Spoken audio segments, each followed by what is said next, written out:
तो हम carry on करते हैं। अभी तक हमने क्या कर लिया था, हमने हिस्ट्री को देखा था। तो एंशियंट हिस्ट्री में हमने देखा था स्टोन एज हमने देख ली थी, है ना। पहले लिथिक एज देख ली, फिर मीजोलिथिक देख ली, फिर नियोलिथिक देख ली, फिर उसमें आगे बढ़ते हुए हमने चालकोलिथिक एज देख लिया, फिर आईबीसी को देख लिया था। आईबीसी को खत्म करने के बाद हम कहीं पे महाजनपद पढ़ रहे थे ना। तो महाजनपद हमने स्टार्ट किया था, तो महाजनपद हमने देखे थे। तो उसी में हमने है ना मगधियन महाजनपद को हम देख रहे थे। तो मगध के अंदर जितनी भी डायनेस्टीज ने रूल किया उसी को हम देखते हुए आ रहे थे। ठीक है। और उसी को देखते हुए आते हुए हम फाइनली कहाँ तक पहुंच गए थे।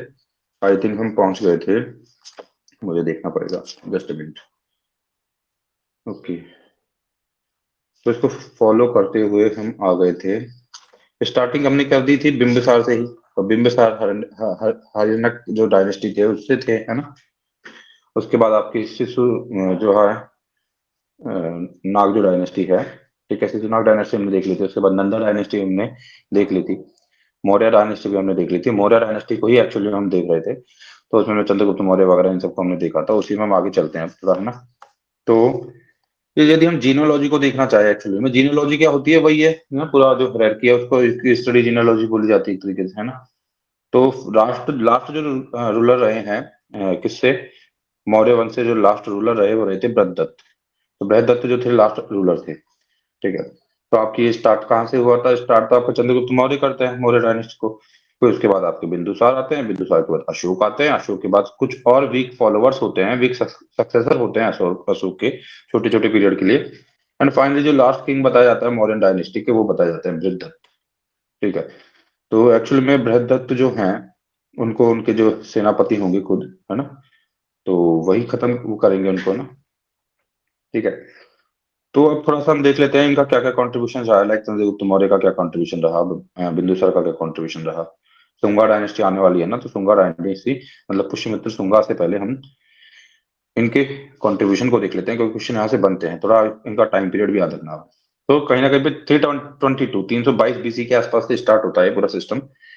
और ये चलता रहता है 322 के बाद। देखो अशोक का जो रेन होता है ना वो होता है 273 से 232। ठीक है, उसके बाद ये चलते रहते हैं। एंड फाइनली बृहदत्त जो होता है फाइनल हो जाता है। अब हम ये देख लेते हैं कि एक्चुअली में जो आपके चंद्रगुप्त मौर्य हैं, उनके क्या क्या कॉन्ट्रीब्यूशन रहे हैं और क्या चीज उन्होंने फाइनली फॉलो की है। तो फाइनली एक है ना श्रवण बेलगोला चले जाते हैं। जो चंद्रगुप्त मौर्य है साउथ के अंदर मायसूर के पास में एक जैन मॉन्क होते हैं भद्रबाहु, उनके साथ। ठीक है।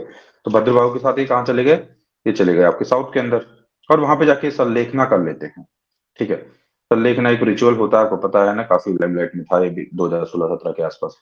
तो सल्लेखना के अंदर यही होता है कि जैनियों का एक रिचुअल होता है। इसमें आप मतलब खाना त्यागते हुए, भोजन पानी सब त्यागते हुए और अपनी शरीर का त्याग कर देते हो, है ना।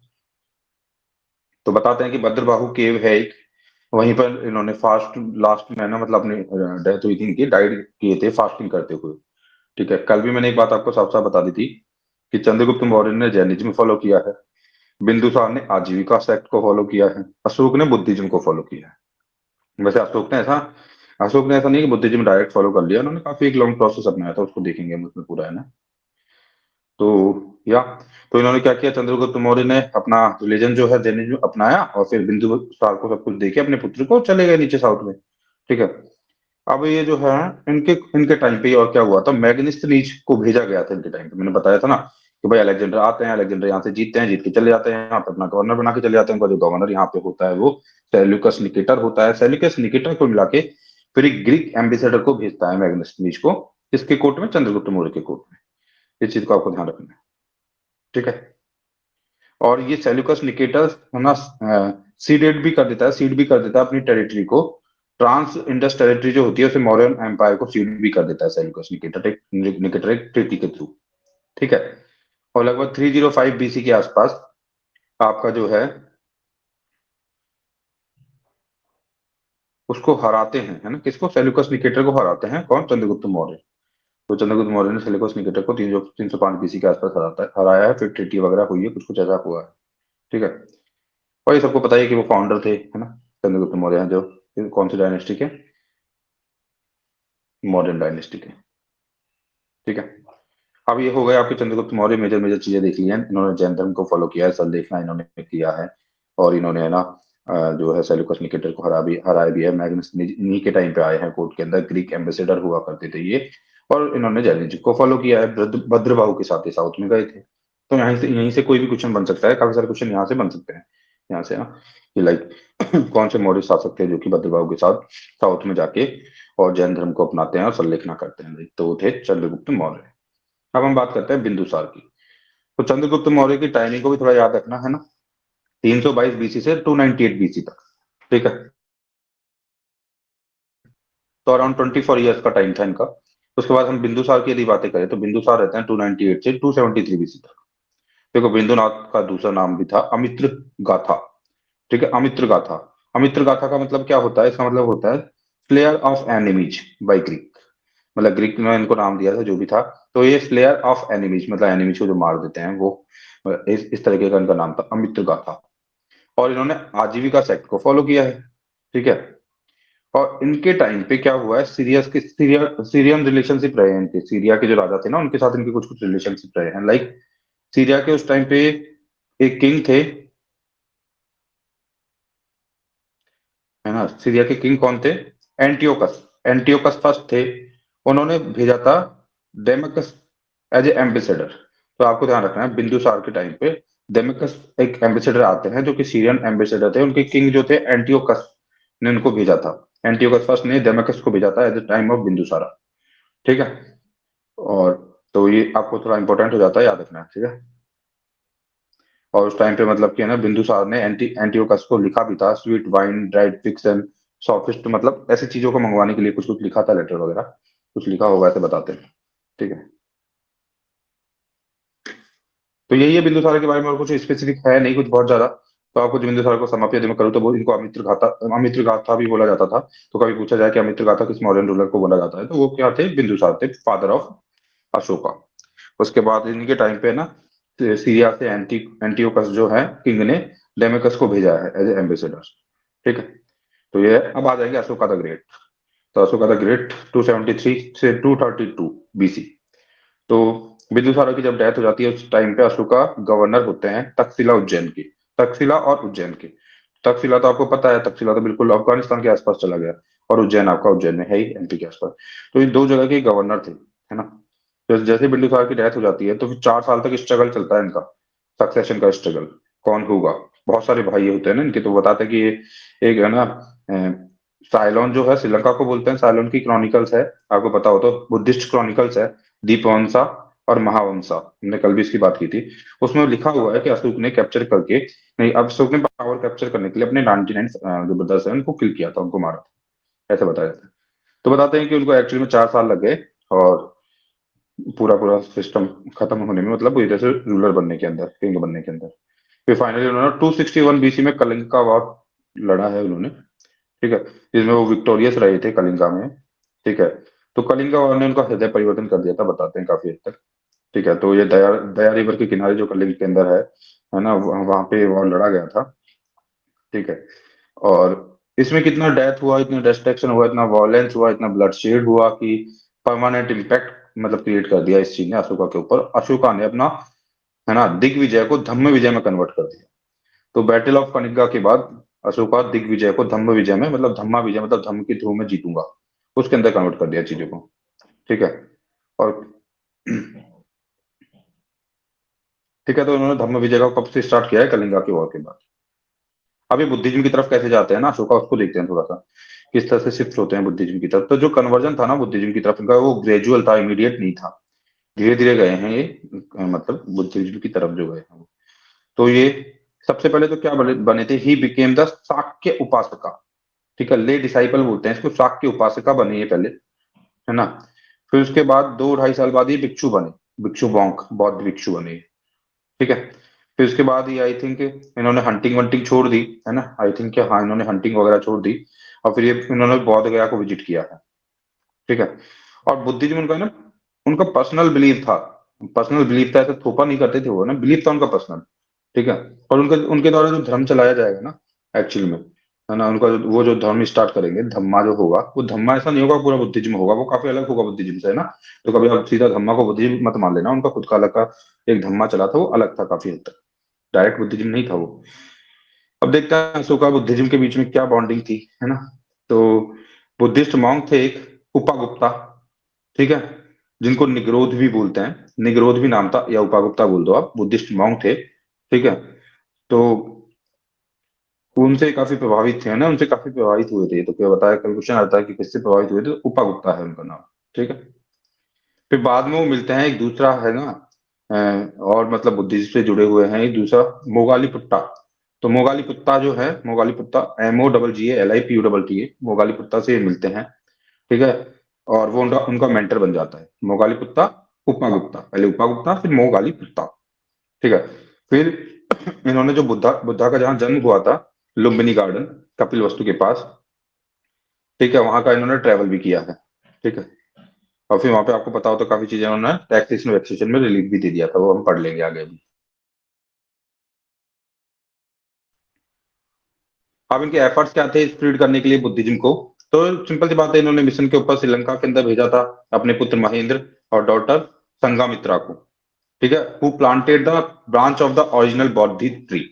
तो वहां पे उन्होंने ओरिजिनल बौद्धि ट्री, जिसका मतलब बौद्धि ट्री जो है, उसकी ब्रांच को क्या किया था, प्लांट किया था उन लोगों ने वहां पे जाके।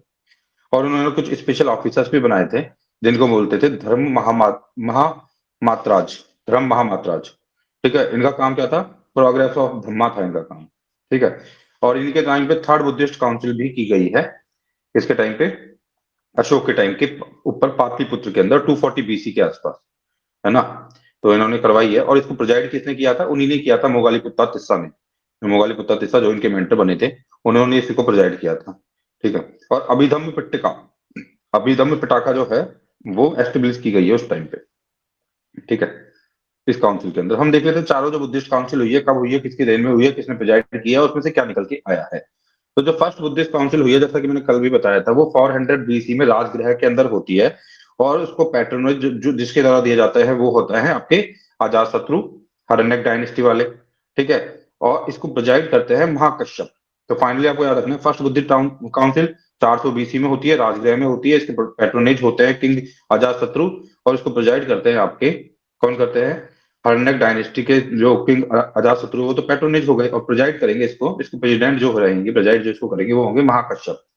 और इसके अंदर से क्या क्या निकलेगा, क्या मोटिव था फर्स्ट बुद्धिस्ट काउंसिल का, तो ये था बुद्धा की टीचिंग को प्रिजर्व करना है।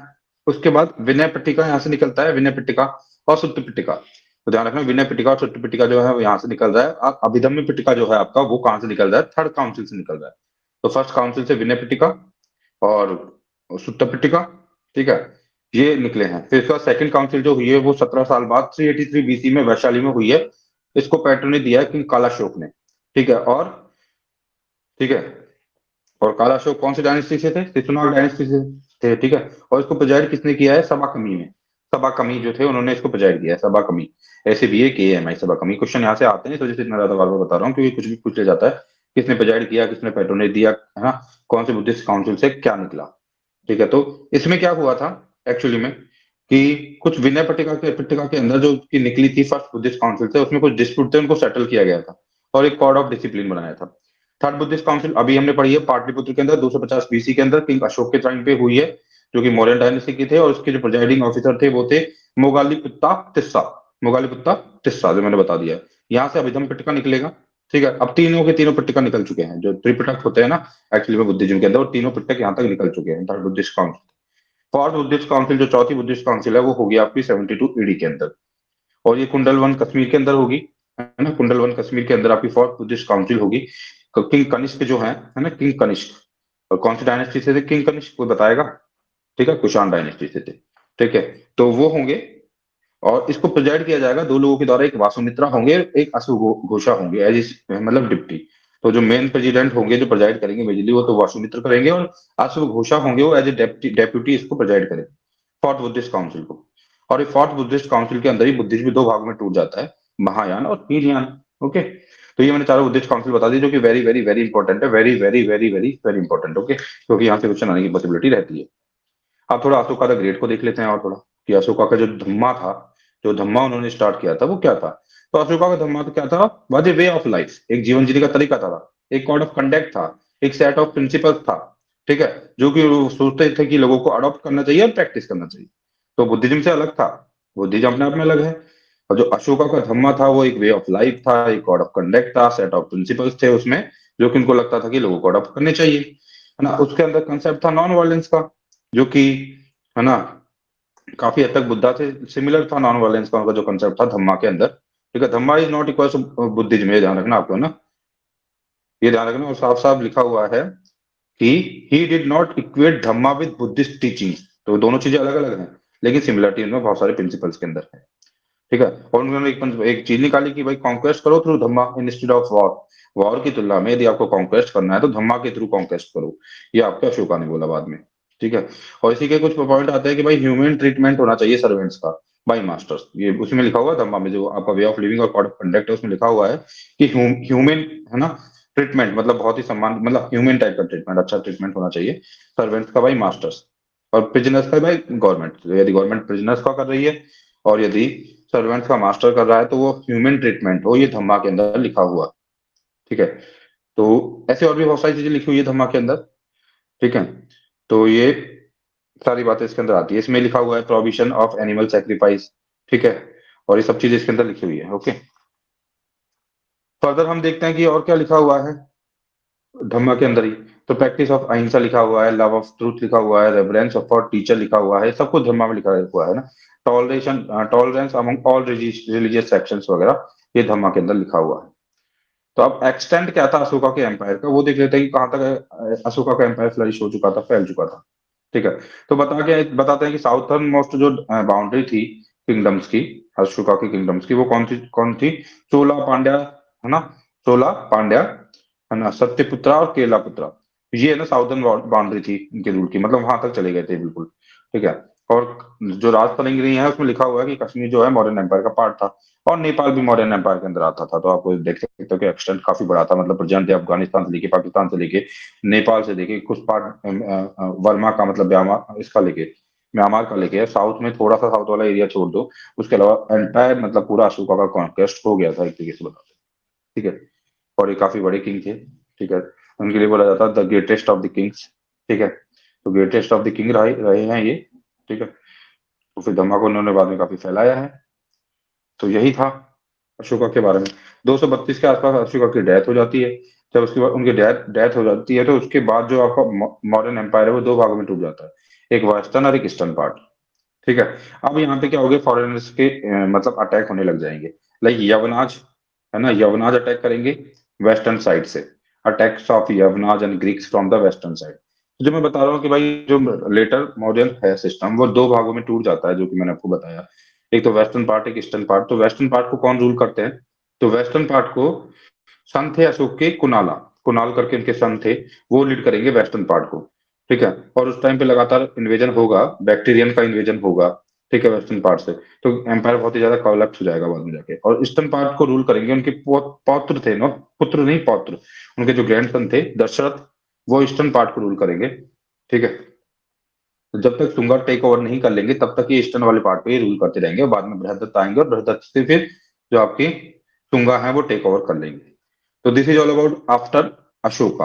अशोका के बाद इस तरह से चीजें चलती हैं थोड़ी, ठीक है। अब अशोका के बाद दिक्कत क्या आएगी, थोड़ी वीक हो जाएंगे रूलर, है ना। और साथ ही साथ में वेस्टर्न अटैक भी होने लग जाएगा, बाहर वाले लोग भी आ जाएंगे, सब खून कुशाण वगैरह अब चालू होंगे, सब लोग बैक्टीरियन वगैरह, यवना वगैरह, है ना। तो इसमें बहुत कंफ्यूजन रहता है कि कौन पहले आया, कौन बाद में आया, कौन यवना थे, कौन शक थे, कौन कुशाण थे, कौन बैक्टीरियन थे, ठीक है। कौन यूची करके एक टाइप थी चाइना की, वो कौन सी थी, उनके फ्यूडिटरी कौन है, फाइनली यूची ट्राइब से कौन कन्वर्ट हुए, गुप्ता कहाँ से आए हैं। तो अब इन सब चीजों को हम देखेंगे फाइनली, और पूरी इनकी जीनोलॉजी बनाएंगे और क्रोनोलॉजी बनाएंगे, और पूरा इनको ट्रैक एंड ट्रेस करेंगे कि किस तरह से ये लोग आए हैं, कौन थे ये लोग, ठीक है, ओके। उससे पहले लेकिन वो पूरा ट्रैक ट्रेस करने से पहले ये जरूरी है कि थोड़ा हम मौर्यन एम्पायर को भी देख लें, उनकी डायनेस्टी के अंदर। तो हमने केवल यही तो देखा है, उनकी जीनोलॉजी देखी है हमने, तो हमने कब देखा कि उनका, उनकी गवर्नमेंट कैसी थी, उनके अंदर की गवर्नेंस कैसी थी, मिलिट्री कैसी थी, ठीक है, उनकी सोसाइटी कैसी थी, थोड़ा थोड़ा देखना तो पड़ेगा ना। जब औरों की भी देखा है तो इनका भी देख लेते हैं थोड़ा सा। तो जो मॉडर्न पॉलिटिकल स्ट्रक्चर की थोड़ी सी यदि मैं बात करूं, तो एक तो प्रोविंशियल गवर्नर होता था, जैसे आजकल गवर्नर होते हैं ना वैसे ही। तो ये क्या होते थे, रॉयल फैमिली से ही होते थे जनरली, जो जैसे आपको पता है कि अशोका भी जो थे वो गवर्नर थे एक तरीके से, उज्जैन के और तक्षशिला के। तो ये जो फैमिली होती थी उन्हीं से होते थे प्रोविंशियल गवर्नर, ठीक है। लाइक आप मुगल टाइम में भी देखोगे, लाइक जो अकबर के बाद जब आप आगे देखोगे तो शाहजहां औरंगजेब वगैरह भी पहले तो प्रोविंस के गवर्नर ही रहते हैं ना, फिर बाद में तो मतलब कि राजा बनते हैं। तो बहुत सारे भाई होते हैं, उनको गवर्नर बना दिया जाता है, फिर जो ज्यादा पावरफुल होता है, जो ज्यादा दिखा पाता है पावर, वो रूल करने लग जाता है। यही हुआ था शाहजहां और किसके टाइम पे, औरंगजेब के टाइम पे भी। तो औरंगजेब को भी एक्चुअल में दारा शिकोह वगैरह काफी लोगों को औरंगजेब ने हरा के फिर वो मतलब कि बने थे राजा। ठीक है। तो इसमें प्रोविंशियल गवर्नर हुआ करता था, जो मतलब उतना बड़ा रूल है उसमें जो प्रोविंस होंगे, है ना। तो इसको मैं ऐसे बोल सकता हूँ कि यहाँ पे सिटी होती थी, विलेज होता था। मैं बता रहा हूँ पॉलिटिकल सिस्टम पूरा, पॉलिटिकल स्ट्रक्चर मॉडर्न्स की। तो जो विलेज होता था ना, विलेज विलेज किसके द्वारा हेड किया जाता था, विलेज के हेड को आप क्या बोलते थे? यदि मान लो 10 से 15 गांव को कोई हेड कर रहा है तो उसे गोपा बोल दोगे आप। यदि 100 से ज्यादा गांवों को कोई हेड कर रहा है, ठीक है, तो उसको स्थन का बोलोगे आप, है ना। स्थन का, स्थन का, STHAN के, स्थन का। और उससे छोटा और एक दो ही है, यदि गांव को हेड कर रहा है तो ग्रामीण या ग्रामिका बोलोगे। तो विलेज को हेड करने वाली चीजें ऐसे हो गई है। गोपा, स्थन का, ग्राम, पहले मतलब सबसे छोटा ग्रामीणी, ग्रामिका, फिर गोपा जो 10-15 विलेज को हेड कर रहा है, फिर स्थन का 100 विलेज को जो हेड कर रहा है। और इसी तरह से सिटियां भी हो सकती हैं कुछ। ठीक है, जो सिटियों को जो हेड करेगा उसको बोलते थे नगरिका। अब आपके विलेज और सिटी आ गए, विलेज और सिटी किसके अंडर में आएंगे? डिस्ट्रिक्ट। और डिस्ट्रिक्ट को अहारा बोला जाता था उस टाइम पे, अहारा। अहारा किसके अंदर आएंगे? प्रोविंस के अंदर। प्रोविंस किसके अंदर आएगा? सेंटर के अंदर। ठीक है, तो ये मैंने बता दिया आपको, सिटी विलेज को कौन हेड करेगा उसको क्या बोलेंगे, लेकिन जो डिस्ट्रिक्ट को हेड करेगा उसको क्या बोलेंगे? उसको बोलेंगे प्रदेशिका। प्रदेशिका। जो अहारा या डिस्ट्रिक्ट जिसे बोलते हैं उसको जो हेड करेगा उसे प्रदेशिका बोलेंगे।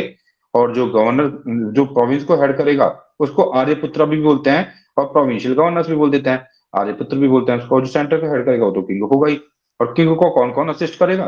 तो किंग को एक तो धम्म महामात्राज असिस्ट करेंगे। धम्म महामात्रा तो आपने अपने अशोक ही लिख के आए थे काफी हद तक, और वो वही लोग थे जो धम्मा को प्रोपोगेट करते थे, तो धम्म महामात्रा उनको असिस्ट करेंगे।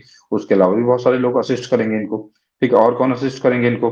तो अमात्य हो सकते हैं, मंत्री परिषद हो सकती है, मंत्री परिषद में भी बाद में सेनापति होंगे, युवराज होंगे, पुरोहित होंगे, महामंत्री होंगे। तो थोड़ा थोड़ा आप समझ गए, यहाँ पे मेजर जो चीजें समझनी है ना वो जरूरी है। प्रदेशिका क्या है? तो प्रदेशिका कुछ नहीं है, प्रदेशिका हेड कर रहे हैं किसको? डिस्ट्रिक्ट को, वो प्रदेशिका है। ठीक है, ये थोड़ा इंपॉर्टेंट है। आर्यपुत्र कौन है? जो प्रोविंस को हेड कर रहा है उसको आर्यपुत्र बोल रहे हो। स्थानक का क्या है? जो 100 विलेज को, 100 गांवों के विलेज को हेड कर रहा है, स्थानक है। 10 से 15 गांवों को हेड कर रहा है, गोपालक है। नगरिका जो नगर को हेड कर रहा है। ये चीजें मेजर है।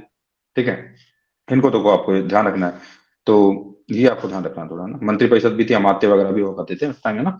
और ये भी राजा को हेल्प करते थे, और स्वदेशिका को भी हेल्प करते थे, है ना, डिस्ट्रिक्ट लेवल के ऊपर। तो ये सब कुछ था आपका। अब जब मैं मान लो कि सेंट्रल प्रोविंस के अंदर मगध को मैं ले लूं, क्योंकि मगध काफी बड़ा एक किंगडम रहा है ना, उस टाइम का महाजनपद रहा है ना। महाजनपद काल का मगध का जनपद ही सबसे ज्यादा, इसको सबसे ज्यादा लाइमलाइट में हमने पढ़ा, देखो महाजनपद को ही तो हमने एक्चुअली में महाजनपद के अंदर मगध ही तो पढ़ा ना ज्यादातर। तो ये मतलब सेंट्रल में था। तो मतलब वेस्ट की तरफ अवंतीपुरी थी, अवंतीपुर था। ठीक है, यदि मैं इसको सेंटर में मानता हूँ अवध को उस टाइम पे, तो आपका वेस्ट के अंदर जो है पश्चिम में वो उज्जैन था। नॉर्थ में आपका तक्षशिला मान लो आप। साउथ के अंदर दक्षिण पथा था। और तोशाली करके था पूर्व की ओर। इनसे ज्यादा इंपॉर्टेंट नहीं है, हमको ज्यादा मतलब नहीं निकालना है। ये हमने पॉलिटी देख ली है थोड़ी थोड़ी। ठीक है, पॉलिटी के बाद हम थोड़ा इसमें क्या देखेंगे, लॉ एंड ऑर्डर देख लेते हैं कि गुप्ता के टाइम पे लॉ एंड ऑर्डर क्या था। सॉरी, गुप्ता नहीं, मौर्यन के टाइम पे, या फिर मगध की जो डायनेस्टी थी उस टाइम पे। तो इस टाइम पे ना एक वर्ड होता था स्पाइस, स्पाइस जो, स्पाइस नहीं, स्पीस जो होते हैं। ठीक है, जो स्पाइंग वगैरह करते हैं, जासूसी करते हैं एक्चुअली में। तो जो होते हैं वो, उनके लिए एक वर्ड हुआ करता, जो स्पाइंग करते थे ना उसके लिए एक वर्ड था, गुधा। गुधा पुरुषा। कभी वर्ड आ जाता है GUDHA, गुधा। ठीक है, गुधा पुरुषा यदि कभी वर्ड आ जाता है तो वो कौन थे? स्पाइंग करने वाले लोग थे। ठीक है, तो एस्पियोनेज सिस्टम बड़ा ही शानदार था, बताते हैं उस टाइम पे कि भाई मॉडर्न टाइम पे या फिर मगधियन टाइम पे जो एस्पियोनेज सिस्टम था, जासूसी वाला स्पाइंग वाला सिस्टम था, बड़ा ही पावरफुल सिस्टम था। ठीक है, इनके पास देखना अलग अलग टाइप के स्पाई होंगे। कुछ मतलब ऐसी विष कन्याएं भी होंगी, है ना, विष कन्याएं होंगी जिनको बचपन से विष दिया जाता था, और इनको इस तरह से प्रिपेयर किया जाता था कि वो मतलब विष कन्याएं जो होती थी बाद में काफी, यदि किसी को काट ले तो इंसान मर जाएगा। ठीक है, तो विष कन्याएं भी हुआ करती थी। स्पाइंग सिस्टम बहुत ही पावरफुल था इनका ना। तो उसके अलग, अब हम लॉ एंड ऑर्डर को जब हम देख रहे हैं तो ये भी देख लेते हैं इनका जस्टिस सिस्टम कैसा था। ठीक है, लॉ एंड ऑर्डर को मेंटेन करने वाली बॉडीज कौन सी थी। और एंटी सोशल एलिमेंट्स को पता है क्या बोला जाता था? कंटकाज। कंटका, आज भी बोलते हैं ना कंटक है ये तो, है ना। तो कंटकाज मतलब एंटी सोशल एलिमेंट्स, जो लोग अच्छे नहीं है, जो लोग मतलब कि है ना फालतू के काम कर रहे हैं सोसाइटी के अंदर, तो उनको बोलोगे आप एंटी सोशल एनिमल, जो एलिमेंट्स है उनको कंटकाज बोलोगे। तो कभी क्वेश्चन आ जाता कि कंटकाज कौन होते थे, तो एंटी सोशल एलिमेंट। तो इनके लिए डिफरेंट काइंड की पनिशमेंट होती थी। इनके लिए ये एंटी सोशल जो एलिमेंट होते थे, इनके लिए ऊपर फाइन्स लग सकते थे, इनको इम्प्रिजमेंट हो सकता था। म्यूटिलेशन भी काफी था उस टाइम। म्यूटिलेशन मतलब शरीर के किसी अंग को काट देना, है ना, म्यूटिलेशन। तो किसी भी शरीर के किसी भी पार्ट को, हाथ को, पैर को, किसी भी मतलब हाथ पैर किसी भी पार्ट को, शरीर को काटना, म्यूटिलेशन, ये काफी था उस टाइम पे। काफी नहीं मतलब था, ये भी है ना। Imprisonment, fines, mutilation. डेथ, जो डेथ सेंटेंस है ना वो काफी कॉमन था। मतलब फांसी की सजा, डेथ सेंटेंस, सॉरी फांसी नहीं, मतलब डेथ सेंटेंस, इसका मतलब फांसी नहीं होती, मतलब कैपिटल पनिशमेंट, मतलब डेथ सेंटेंस मतलब इंसान को मार देना, ये भी काफी कॉमन था। ठीक है। और टॉर्चर करना उससे सच्चाई निकालने के लिए। ठीक है। रिमिशन ऑफ सेंटेंस वगैरह भी हो जाता था। लेकिन रिमिशन पता है क्या होता था? कभी कभी क्या होता था, किसी की यदि कैपिटल पनिशमेंट है तो उसको और टाइम दे देते थे थोड़ा, है ना। वो कब देते थे? यदि वो क्या करेगा, डोनेशन देगा तो काफी सारी। ठीक है। तो ऐसा भी हुआ करता था। और फिर मतलब वो डोनेशन देगा तो ऐसा भी मानते थे कि उनकी बेटर लाइफ होगी इन फ्यूचर में, ऐसा ऐसा, मतलब ये सारा सिस्टम था वहां पे सजा वगैरह का। कंटकाज याद रखना है आपको बेसिकली, कि कंटकाज एंटी सोशल एलिमेंट्स हो गए। उसके बाद लॉ एंड ऑर्डर को इंश्योर करने वाली बॉडीज कौन सी थी? तो Dhamma Mahamatras to take steps against unjust imprisonment. ठीक है। यदि अनजस्ट इम्प्रिजमेंट हो गया तो उसके लिए धम्मा महामंत्राज जो थे वो चीज को देखते थे। जेल और जेल की ऑफिशियल हुआ करते थे, पुलिस स्टेशन वगैरह हुआ करते थे। ठीक है। ये सब चीजें थी उस टाइम पे। जुडिशियल सिस्टम की जब बात आती है तो राजा होता था, राजा तो भाई सुप्रीम है, वो तो सुप्रीम जस्टिस है। ठीक है।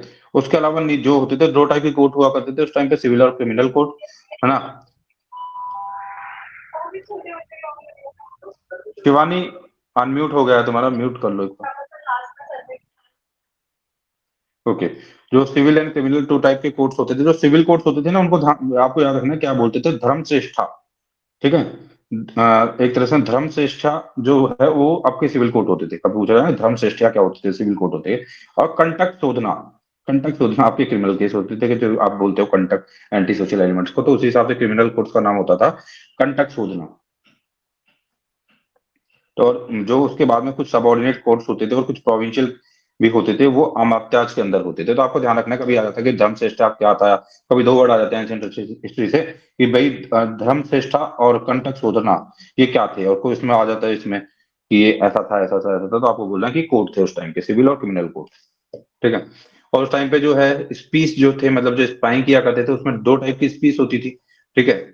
स्पाइंग की जो काम करते थे, एक तो होता था स्टेशनरी और एक होते थे वांडरिंग। तो स्टेशनरी को बोला करते थे, ठीक है, क्या बोलते थे, संस्थान, संस्थान। ठीक है। संस्थान जो होता था वो स्टेशनरी होता था, और संचारी होता था वांडरिंग टाइप का स्पाई। ठीक है। इसी के टाइम पे, इस टाइम पे ही है ना, काफी मर्चेंट्स के लिए, ठीक है, और मतलब कि प्रिजनर्स के लिए, मतलब काफी उन सब चीजों को हैंडल करने के लिए, यदि कुछ कुछ मतलब कोई दिक्कत होती है, कोई इवेंट होती है, मतलब तो उनके लिए विश कन्यास भी होती थी, है ना। तो विश कन्यास का प्रिंसिपल भी उस टाइम पे था, इसको भी ध्यान रखना, मॉडर्न टाइम पे बहुत ज्यादा था ये। ठीक है। और एक नया ऑफिसर था जिसको बोलते थे प्रतिवेदका। प्रतिवेदका ये अशोक को इन्फॉर्म करके रखता था क्या चारों तरफ क्या चल रहा है ना साम्राज्य के अंदर, उसके लिए प्रतिवेदका करके एक भी था। तो ये मॉडर्न टाइम के ऊपर काफी ज्यादा स्पाइंग वगैरह काफी अच्छी है ना। ओके। तो ये आपकी हो गई क्या, एक तरह से हमने देख लिया गुदा पुरुषा। ध्यान रखना, गुदा पुरुषा किसे बोलते हैं, स्पाई जो होता है उसी को गुदा पुरुषा बोलते हैं। ठीक है। ये आपका हो गया है कुल मिला के लॉ एंड ऑर्डर कैसा था मॉडर्न टाइम पे। हमने मॉडर्न टाइम की पॉलिटिकल स्ट्रक्चर देख लिया, लॉ एंड ऑर्डर देख लिया है। अब हम पॉलिटिकल उसके टाइम की मिलिट्री देखते हैं थोड़ी। तो मिलिट्री के अंदर छह विंग हुआ करती थी, कोई बोले ना कितनी विंग्स थी, तो छह विंग थी। और उसका पूरा कंट्रोल सेनापति किया करता था। मैग्नस नीज ने बताया इस चीज के बारे में कि छह विंग हुआ करती थी। ठीक है। और हर विंग के अंदर पांच मेंबर होते थे। ठीक है। ये भी ध्यान रखना है, मैग्नस ने बताया इस चीज को। ठीक है। तो काफी पढ़ना पड़ेगा। और प्लेनी करके भी आए थे अकॉर्डिंग टू ग्रीक प्लेनी, है ना। तो उसमें मतलब इनके पास, ग्रीक प्लेनी ने बोला है कि इनके पास 6 लाख तो इन्फेंट्री थी, 6 लाख लोगों की तो इन्फेंट्री थी, पैदल सैनिक। 30,000 इनके पास जो है कैवेलरी थी। और थाउजेंड्स ऑफ एलिफेंट इनके पास थे, और 8,000 इनके पास चैरेट्स, मतलब ये रथ थे इनके पास, है ना। और सैलरी जो है कैश में दी जाती थी मॉडर्न पॉलिटी के अंदर, ध्यान रखना आपको स्पेशली। ठीक है। और जो ईच विंग, हर विंग जो हुआ करती थी ना, वो अध्यक्ष के या सुप्रिंटेंडेंट के कंट्रोल में हुआ करती थी। ठीक है। तो ये हो गया आपका मिलिट्री। तो काफी एडवांस लग रहा है ना, आज जैसा ही सिस्टम लग रहा है, अभी भी चलता है सब, काफी कुछ कुछ चीजें है ना, वहीं से तो ली गई है सारी चीजें, तो ठीक है। उसके बाद अब इसमें क्या देखते हैं कि कुछ और भी चीजें देख लेते हैं। तो इसमें सेंसस भी, फर्स्ट ऑफ ऑल जो सेंसस का सिस्टम किया गया था ना मौर्यन काल में ही किया गया था, इस चीज को ध्यान रखना आप, सेंसस मतलब है ना। तो सेंसस ऑफिसर्स भी हुआ करते थे इस टाइम पे, रेगुलर सेंसस की एक्सरसाइज करवाने के लिए। तो सेंसस भी हुआ करता था उस टाइम, आप सोच लो। ठीक है। विलेज में भी होता था, शहरों में भी होता था। ठीक है। सेंसस किस लिए किया जाता था? ताकि प्रॉपर टैक्स लगाया जा सके लोगों के ऊपर। ठीक है। और उनकी जो है ना मूवमेंट को ट्रैक किया जा सके, फॉरेनर्स लोगों की और इंडिजीनियस लोगों की, कोई लोग बाहर से तो नहीं आ रहे हैं ना ज्यादा, उन सब चीजों को ट्रैक किया जा सके। तो ये सारी चीजें भी थी। उस टाइम पे प्रॉपर हॉस्पिटल भी थे। डॉक्टर्स को बोलते थे, है ना, कभी डॉक्टर्स के लिए एक वर्ड आ सकता है, तो इनको बोलते थे भेषाज, है ना, BHESH, भेष, जो भी है इसको, है ना, BHESHAJAS। तो भेषाज या फिर जो भी है, वो ये डॉक्टर्स होते थे ना हमेशा, तो इसको भी आपको थोड़ा याद रखना है, हालांकि इतना इंपॉर्टेंट नहीं है ये, फिर भी यदि याद रह जाता तो ठीक है। ठीक है। और ट्रीटमेंट जो था ना वो यूनिवर्सली फ्री था, इलाज जो था वो यूनिवर्सली फ्री था। और बहुत बड़ा, यदि किसी ने फूड में अडल्ट्रेशन कर दिया है ना तो उसको फिर डेथ सेंटेंस तक मिल सकता था या मिलता था, ये ध्यान रखना। तो फूड अडल्ट्रेशन बिल्कुल भी बर्दाश्त नहीं करते थे मॉडर्न लोग, मॉडर्न जो शासक थे वो, नहीं, इस चीज का आपको ध्यान रखना है। और अशोक के जो एडिक्ट्स है उसमें लिखा हुआ है कि लुम्बिनी जो करके जगह थी जिसको अशोक ने विजिट भी किया था, दो टाइप के टैक्स हुआ करते थे, कि एक बलि हुआ करता था, एक भाग हुआ करता था। ठीक है। और तो वहां पे बलि को तो बिल्कुल फ्री कर दिया था अशोक ने, जो लुम्बिनी करके जो जगह थी वहां पे बलि वाले टैक्स को तो बिल्कुल फ्री कर दिया था, और भाग करके जो टैक्स था ना वो उन्होंने 1/8 तक रिड्यूस कर दिया था एज कम्पेयर टू दूसरी जगह के। ठीक है। तो ये इनका वहां पे क्या हो गया आपका, ये सब कुछ देख लिया हमने। अब थोड़ा देखते हैं इनका बजट वगैरह कैसे बनता था, है ना। क्वेश्चन यहाँ से आते हैं, इसलिए इतना एक्सटेंसिवली इतना डीपली में पढ़ा रहा हूँ, ऐसा नहीं है फालतू में पढ़ा रहा हूँ। ठीक है, क्वेश्चन आ जाते हैं, भाग बलि, कहाँ से बलि हटाया गया, भाग हटाया गया, वगैरह वगैरह। ठीक है। तो इनका देखो थोड़ा सा हम देख लेते हैं कि पास पैसे आते कहाँ से थे और कहाँ पे जाते थे पैसे, इस चीज को हम देखते हैं थोड़ा। तो इनका जो बजट होता है उससे आज का भी बजट होता है, रेवेन्यू होता है, एक्सपेंडिचर होता है। तो रेवेन्यू का कलेक्शन कहाँ से होता था, इनके कुछ टैक्स होते थे, कुछ ट्रिब्यूट होते थे, कुछ ट्रेड होता था। ट्रेड इनका इंटरनल ट्रेड भी था, फॉरेन ट्रेड भी था, तो कुछ पैसे तो ट्रेड से आ जाते थे। ट्रिब्यूट जो होता था वो बलि, बलि एक लैंड ट्रिब्यूट था ना, तो ध्यान रखना जब बलि की बात आएगी। अब आपको अंतर याद रखना है कि बलि और भाग दोनों, इसमें से भाग जो है वो एक टैक्स है, बलि जो है वो एक ट्रिब्यूट है। लैंड ट्रिब्यूट जो है वो बलि है, और भाग जो है वो टैक्स है। तो कौन कौन से, ये वॉलंटरी टाइप का होता था थोड़ा सा, बलि बलि है ना वैसे, लेकिन था ये भी एक तरीके से टैक्स ही, है ना। और टैक्स जो थे, और कौन कौन से टैक्स थे, तो एक तो आपको भाग जो लगता था ना, लैंड टैक्स, वो क्या लगता था, इसको बोलते थे 1/6, इसको सदभाग भी बोलते थे, है ना। और 1/4 भी लग जाता था काफी जगह। ठीक है, ये इस पे डिपेंड करता था कि प्रोडक्टिविटी ऑफ लैंड और irrigated land invite more tax, है ना। तो इस तरीके का वहां पे टैक्सेशन का सिस्टम था। भाग को याद रखना है, भाग और बलि आपके टैक्सेशन जैसी चीजें हैं। ठीक है। उसके अलावा और भी बहुत सारे टैक्स थे, जैसे एक था हिरण्या। हिरण्या मतलब टैक्स, यदि गोल्ड में कैश में पे किया जाएगा तो इसको हिरण्या बोलेंगे। ठीक है। एक होता था आपका टैक्स जो एनिमल हस्बेंड्री के ऊपर लगता था, है ना, एनिमल हस्बेंड्री के भी ऊपर भी टैक्स लेते थे, है ना। तो उसको क्या बोलते थे, इसको बोलते थे पिंडकारा, पिंडाकारा, PINDAKRA, पिंडाकारा। शॉप टैक्स भी लगता था, फेरी टैक्स लगता था, और अलग अलग फाइन लगते रहते थे। इनके एक्सपेंडिचर कहाँ होते थे, तो रॉयल प्लेस को, मेंबर्स को, मिनिस्टर्स को, सबको पैसे देते थे, वहां पे एक्सपेंडिचर होता था। आर्मी के अंदर गवर्नमेंट सर्वेंट्स वगैरह थे, पब्लिक वर्क्स वगैरह चलते थे, वहां देते थे, पब्लिक वेलफेयर के अंदर। ठीक है, इन सब चीजों के अंदर इनका रेवेन्यू खत्म होता था, तो मतलब आज के जैसे ही काफी रेवेन्यू और एक्सपेंडिचर, तो काफी एक्सपेंडिचर और रेवेन्यू कलेक्ट होता रहता था। एक्सपेंडिचर यहाँ यहाँ पे ये लोग करते थे। ठीक है। इनके फॉरेन ट्रेड के भी मतलब बातें मिली है इनकी, कि फॉरेन ट्रेड भी काफी मतलब ठीक ठाक प्रेवलेंट था उस टाइम पे, लैंड से भी और सी के थ्रू भी। ठीक है। और like Indigo, cotton, silk was most traded property, मतलब सबसे ज्यादा जिन चीजों को ट्रेड किया जाता था वो इंडिगो था, कॉटन था, सिल्क था। इस चीज का आपको ध्यान रखना है। लैंड रूट के थ्रू भी ट्रेड हुआ करता था, और सी रूट के थ्रू भी ट्रेड हुआ करता था। ठीक है, इस चीज का आपको ध्यान रखना है। और ट्रेड रूट्स को पता है क्या बोला जाता था, तो कभी क्वेश्चन आ सकता है कि वनिक प्रथा, वनिक, VANIKPATH, वनिक प्रथा क्या है। वनिक प्रथा वर्ड का मतलब क्या है, तो इसका मतलब है ट्रेड रूट। ट्रेड रूट था वनिक प्रथा, है ना। तो वनिक प्रथा कभी आ जाता था, वो ट्रेड रूट था। और ये लोग इंडिगो, कॉटन, सिल्क वगैरह का ट्रेड किया करते थे, ठीक ठाक सा। ठीक है। थोड़ा एक्सटेंसिव हो रहा है, थोड़ा डीप है, मेरे को पता है, लेकिन मॉडर्न आपको पढ़नी पड़ेगी क्योंकि मॉडर्न से क्वेश्चन आते हैं। ठीक है। अब यहाँ पे देखते हैं हम थोड़ा सा इनका जो इकोनॉमी देख लेते हैं मॉडर्न्स की। तो इनका जो रेवेन्यू डिपार्टमेंट था ना, उसमें एक वर्ड था समाहर्ता। समाहर्ता काफी बार आ भी जाता है। समाहर्ता क्या होता था, चीफ ऑफ रेवेन्यू जो डिपार्टमेंट है वो समाहर्ता हुआ करता था। और department of commerce and industry भी इनका हुआ करता था, जो कि रिटेल और होलसेल प्राइस को कंट्रोल करता था, गुड्स को। ठीक है। और इसके लिए जो ऑफिसर वगैरह होते थे वो अध्यक्षाज होते थे। ठीक है। और ये वेट वगैरह, मीजर्स वगैरह, कस्टम ड्यूटी वगैरह लगाना, बाहर से कुछ आ रहा है ना, और फॉरेन ट्रेड को रेगुलेट करना वगैरह का ये सारा काम करता था department of commerce and industry. Transport जो आपका इनका डिपार्टमेंट होता था एक, है ना, तो वो डिपार्टमेंट है ना सड़क के लिए अलग से होता था, है ना। तो ऐसा था थोड़ा, है ना।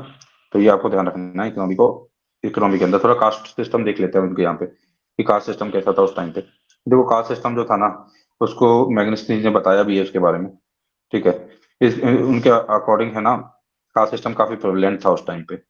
और उन्होंने जो 7 पार्ट्स में डिवाइड किया है कास्ट, जो कास्ट है ना उनको, कुछ तो फिलोसोफर जिन्हें ब्राह्मण बोलते थे वो थे, फार्मर्स एक अलग कास्ट थे अपने आप में, सोल्जर्स अलग थे, हर्ट्समैन अलग थे, क्राफ्टमैन अलग थे, मजिस्ट्रेट, सोल्जर्स। मतलब इस तरह से मतलब काम के हिसाब से, ऑक्यूपेशन के हिसाब से उन्होंने कास्ट को डिवाइड कर रखा है कुल मिला के। तो caste system on the base of occupation था, इस चीज को आपको ध्यान रखना है। ठीक है। There was no slavery.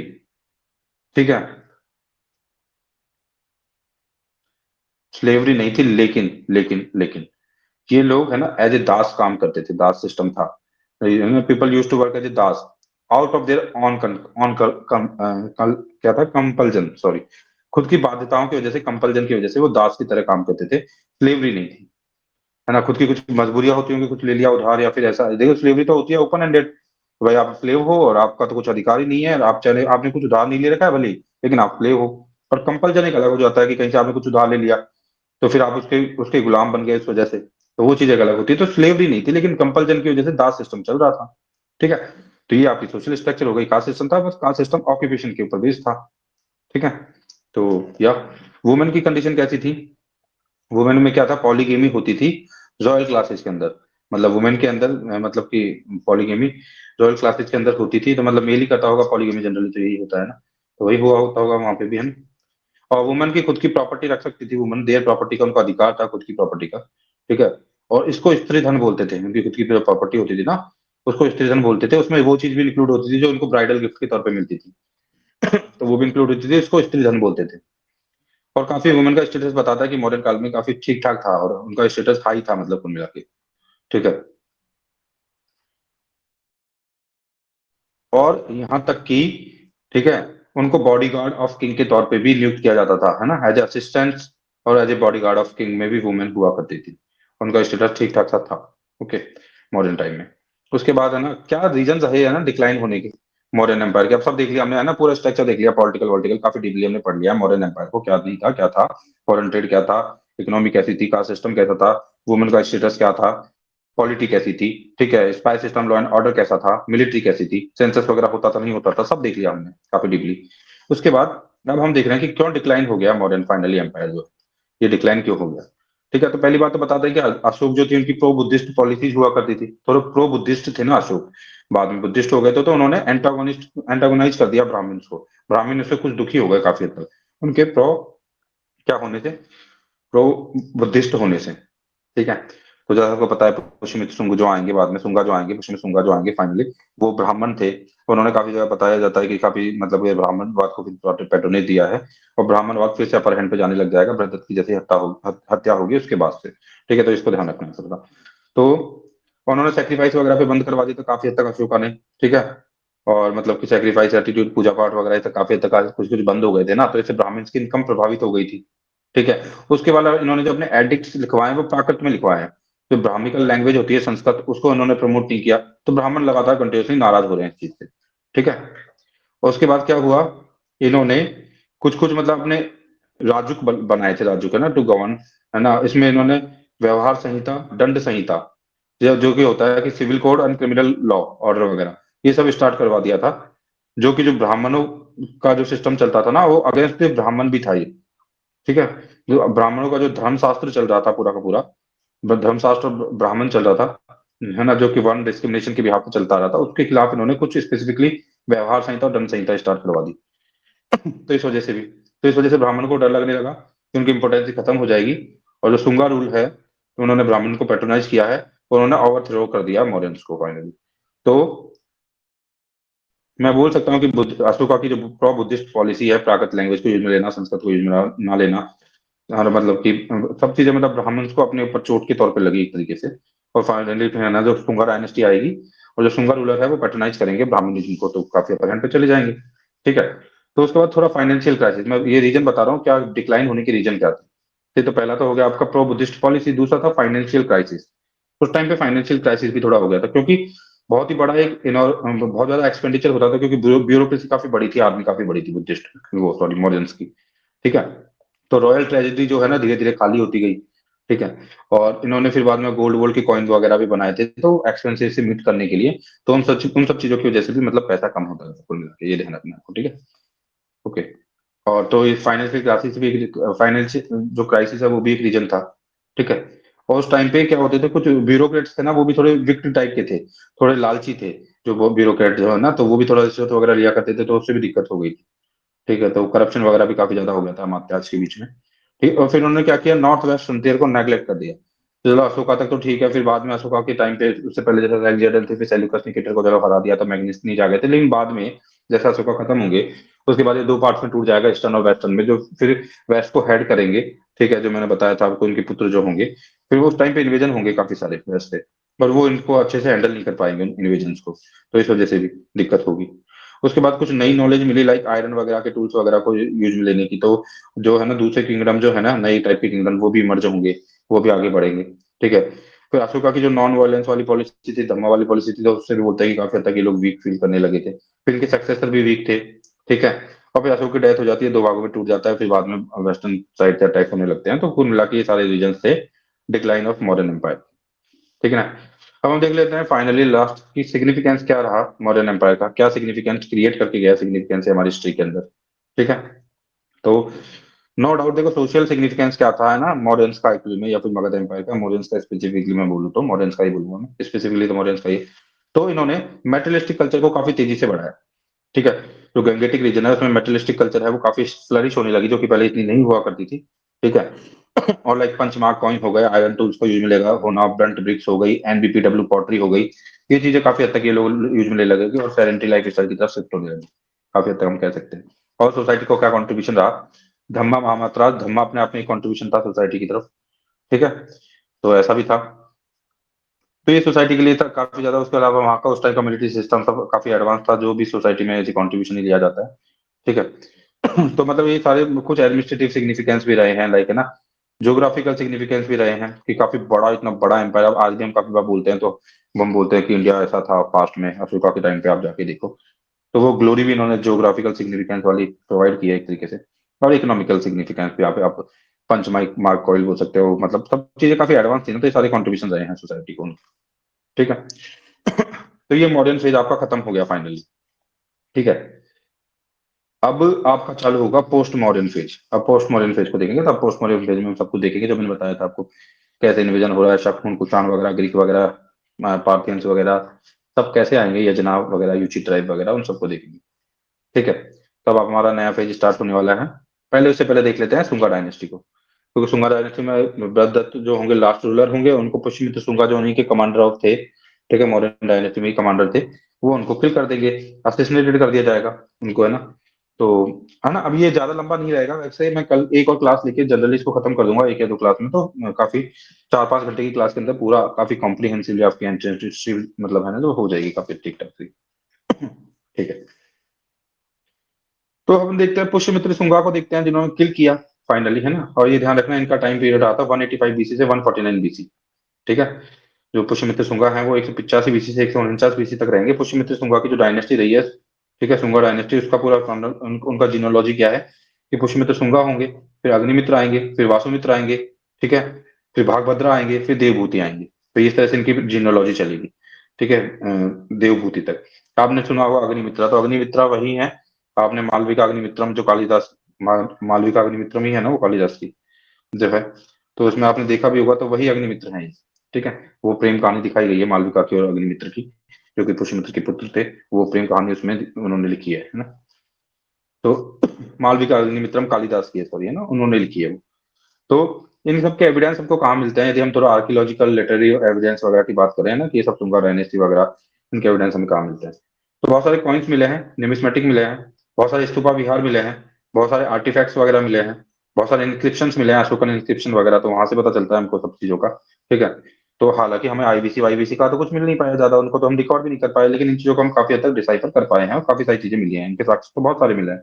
ठीक है। तो दैट्स ओके। तो लेकिन मतलब इनिशियल स्टेज में जब महाजनपद बने थे उस टाइम का कुछ बहुत ज्यादा आपको मतलब स्ट्रक्चर नहीं मिलता है, क्योंकि लकड़ी का स्ट्रक्चर हुआ करता था, बताते हैं उस टाइम पे, है ना, पहले स्टार्टिंग में। तो लकड़ी का स्ट्रक्चर तो पूरा डिस्ट्रॉय हो गया ना, पूरा लकड़ी तो सर्वाइव नहीं कर पाती ना इतने लंबे टाइम तक, इस वजह से स्टार्टिंग में ना। अब और कौन सी जगह है जहां से इनका पता चलता है, कुछ रिलीजियस चीजें भी हैं, लाइक बुद्धिस्ट स्क्रिप्चर जो है, ब्राह्मिकल शॉर्ट्स जो है वो, कुछ सेकुलर शॉर्ट्स है, मतलब सेकुलर मतलब कभी आता है ना लिटरेरी शॉर्ट्स, उसके अंदर रिलीजियस आ जाता है, रिलीजियस मतलब जो रिलीजियस शॉर्ट्स है, लाइक बुद्धिस्ट हो गया, ब्राह्मणिकल शॉर्ट्स हो गया, जैन वाले हो सकते हैं। जब सेक्युलर शॉर्टेज की बात आती है, सेक्युलर लिटरेरी शॉर्टेज वो होते हैं जो है ना किसी धर्म विशेष से नहीं होते हैं, लाइक कोई ड्रामा हो सकता है, कोई पोइम हो सकती है, कोई प्ले हो सकता है। तो कभी पूछा जाए कि सेक्युलर कौन कौन से लिटरेरी शॉर्ट्स आपको मिले हैं, ठीक है, तो लिटरेरी शॉर्ट्स जो आपके सेक्युलर मिले हैं वो आपको लाइक महाभाष्य पतंजलि ने लिखा वो मिला है, बाण भट्ट ने हर्षचरित लिखा है, उसमें मेंशन है इन सबके बारे में। कालिदास का जो मालविका अग्निमित्रम है उसमें मेंशन है इन लोगों के बारे में। उसके बाद आपका पाणिनि का जो अष्टाध्यायी है, अब देखो यहीं से कितने क्वेश्चन मिल गए, अष्टाध्यायी किसने लिखा है, पाणिनि ने, मालविका अग्निमित्रम कालिदास ने, हर्षचरित बाण भट्ट ने, ठीक है, महाभाष्य है जो पतंजलि ने, तो इन सब लोगों के साक्ष्य मिलते हैं वहां के, वहां पे है ना। तो बस अब मैंने बता दिया कि यहाँ से इन सब चीजों को जो हम पढ़ रहे हैं ना, कहाँ से आई है, कहाँ से निकल के आई है मिस्ट्री पूरी, है ना। मिस्ट्री को रिकॉर्ड कहाँ से किया गया, तो इन सब चीजों से किया गया। ठीक है, तो अब देखते हैं हम सुंगा डायनेस्टी। ठीक है, तो सुंगा डायनेस्टी में फाउंडर हो गए आपके, कौन थे फाउंडर आपके, थे ही पुष्यमित्र सुंगा। ठीक है, उसके बाद इन्होंने काफी हद तक बैक्टीरियन जो है ना, बैक्टीरियन, अब जब सुंगा डायनेस्टी आ गई है तो बैक्टीरियन वगैरह, ठीक है, ग्रीक वगैरह, यवना वगैरह, ये अटैक करेंगे वेस्टर्न फ्रंट से। ठीक है, जब ये अटैक करेंगे तो इनको चेक किया जाएगा, इनको रोका जाएगा, पुष्यमित्र सुंगा द्वारा काफी हद तक चेक किया जाएगा इनको, है ना। ठीक है, और तो ये वेस्टर्न फ्रंट से तो इन पे से लड़ेंगे, पुष्यमित्र शुंगा दो फ्रंट पे लड़ रहे थे, वेस्टर्न फ्रंट पे किससे लड़ रहे थे पुष्यमित्र शुंगा, बैक्ट्रियन से, ग्रीक से और यवनाथ से। ठीक है, अभी बताऊंगा ये यवना कौन है, ग्रीक कौन है, बैक्ट्रियन कौन है, सब बताया जाएगा अभी, है ना। उसके बाद ईस्टर्न फ्रंट के ऊपर भी फाइट कर रहे थे। ईस्टर्न फ्रंट पे किसके साथ फाइट कर रहे थे, ईस्टर्न फ्रंट पे फाइट कर रहे थे, खारवेला का किंग था एक, है ना। खारवेला का किंग मतलब जो कलिंग वाला एरिया था ना, जिसको अशोक ने जीत लिया था, वो बाद में दोबारा मतलब उन्होंने अपने आप को रिवाइव कर लिया होगा, तो वहां पे खारवेला वाले किंग थे, उनसे फाइट कर रहे थे लोग दूसरी तरफ, है ना। वो स्ट्रॉन्ग फॉलोवर थे ब्राह्मणिज्म के, तो ब्राह्मणवाद के, ब्राह्मणिज्म के वो काफी ज्यादा स्ट्रॉन्ग फॉलोवर थे, कौन, पुष्यमित्र शुंगा। ठीक है, और इन्हीं को क्रेडिट दिया जाता है, जैसे अश्वमेधा यज्ञ वगैरह सेक्रीफाइस होती है ना, अश्वमेधा यज्ञ तो चालू बाद में किए गए, वो बताते हैं कि इन्होंने इसको स्टार्ट किया, रिवाइव किया दोबारा से। ठीक है, और कभी पूछा जाए कि ग्रामीण जो आपके व्याकरणविद थे, जिसको बोलते हैं ग्रामीरियन जो थे आपके पतंजलि, वो उन्हीं के टाइम के कंटेम्पररी है ना। पतंजलि से आप यह ध्यान रखना, व्याकरणविद थे पतंजलि। ठीक है, और पाणिनि अलग है, पाणिनि ने अष्टाध्यायी लिखा है, पतंजलि ने महाभाष्य लिखा है, ये दोनों में अंतर रखना है आपको। और ये एक व्याकरणविद थे, जिसको आप बोल सकते हो ग्रामरेरियन जो थे, पतंजलि थे ये, और ये कंटेम्पररी टू पुष्यमित्रा थे। इस चीज को ध्यान रखना, पी फॉर पी, और पतंजलि टू पुष्यमित्रा, तो ये ध्यान रखना। अभी बीच में खारवेल की जब हम बात कर रहे हैं, खारवेल शासक मतलब कि कलिंगा के शासक, मतलब कि जो कोई कलिंग वॉर जीता था, वहां से उन्होंने अपने आप को फ्री करके वापस ले लिया होगा, तो वो वहां पे कौन सी डायनेस्टी हो गई थी उस टाइम पे, चेदी, चेदी या छेदी, चेदी बोल दो, फिर चिड़ गया, ये छेदी डायनेस्टी थी उस टाइम पे ना। तो ये छेदी डायनेस्टी वगैरह से युद्ध होते रहे हैं इनके, और बाद में है ना, तो ये Kharavela king Chhedi dynasty, Jainism को उन्होंने फॉलो किया था, खारवेला को जैनिज्म, आपने हाथी गुम्फा इंस्क्रिप्शन वगैरह की बातें भी सुनी होगी, तो तीन चार चीजें कीवर्ड याद रख लेना, Orissa, Hathi Gumpha inscription, Kharavela dynasty, Chedi dynasty, Kharavela king, Kharavela king, Chedi dynasty, Hathi Gumpha inscription, Jainism, ये चार कीवर्ड याद रख लो, काम हो गया वहां से बस।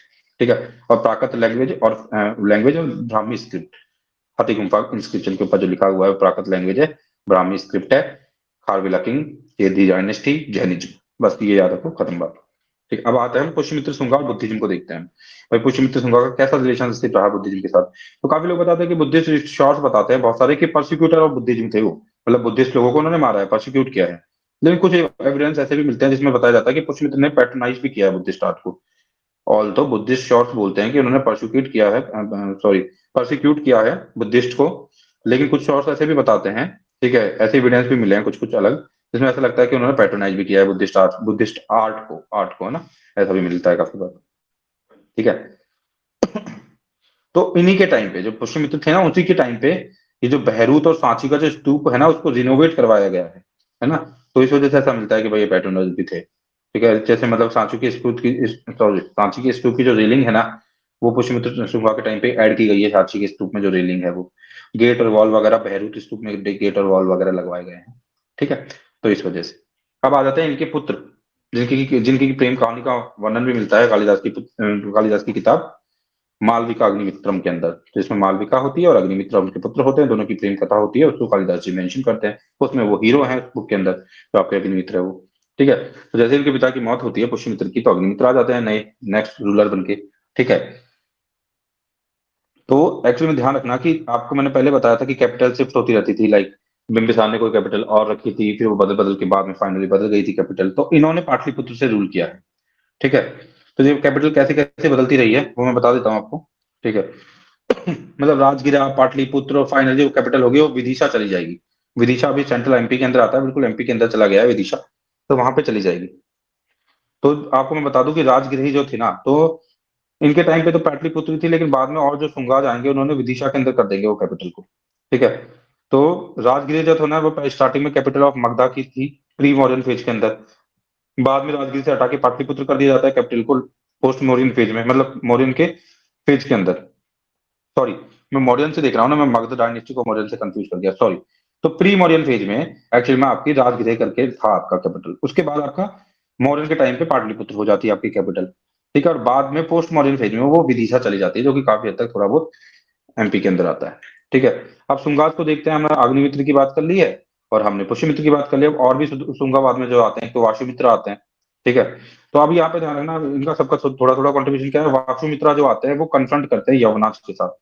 और ये यवना है जो बाहर के लोग हैं, मैं बताऊंगा यवना है कौन। एक्चुअली में कंबाइंड वे में कुछ लोगों को यवना बोला जाएगा, किनको बोला जाएगा वो मैं बताऊंगा। उसके बाद आपकी बात है ना, वाशुमित्र जो है कन्फ्रंट करते हैं यवना से, जब वहां से यवना यवन आ रहे होते हैं। इसी तरीके से आपके होते हैं फिर भागभद्रा, है ना। जो भागभद्रा है, भागाभद्रा, तो भागाभद्रा है वासुमित्र के बाद जो आते हैं, वो आपके हेलिडोरस, एक ग्रीक एम्बेसडर होता है। ठीक है, जो उनके टाइम पे आता है। तो हेलिडोरस कब आया था? भागभद्रा, पुष्यमित्र, सुंगा सुंगा के जो भी वंशज थे जीनोलॉजी में, भागभद्रा, जो मतलब कि सुंगा डायनेस्टी के थे, है ना। तो सुंगा डायनेस्टी के जो भागभद्रा हैं, उन भागभद्रा के टाइम पे हेलिडोरस आएंगे। ठीक है, हेलिडोरस क्यों जाने जाते हैं? तो हेलिडोरस को इसलिए जाना जाता है क्योंकि इन्होंने कुछ है ना, एक गरुड़ पिलर को बनाया, गरुड़ पिलर, जिसको हेरिडो पिलर भी बोलते हैं। ठीक है, वासुदेव गौड़ के लिए, एमपी के अंदर।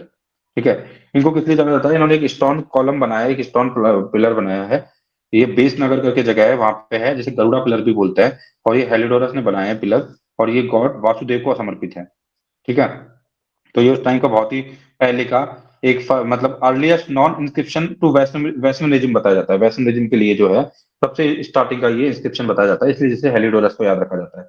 और हेलिडोरस भाका बद्रा के टाइम पे आए थे, और हेलिडोरस को एक ग्रीक एम्बेसडर थे। ठीक है, जो कि मतलब कि उस टाइम पे आए थे, भागभद्रा के टाइम पे। फिर फाइनल जो आगे आपका देवभूति आ जाएंगे, है ना। पुष्यमित्र शुंग की डायनेस्टी के अंदर, शुंगा डायनेस्टी के अंदर ही हम देख रहे हैं फाइनली देवभूति आ जाते हैं आपके। ठीक है, तो ये देवभूति जो थे वो लास्ट शुंगा रूलर थे आपके, जो देवभूति थे, है ना। और उसको फिर आप देखो ऐसा ही सिस्टम चलता रहेगा लगातार।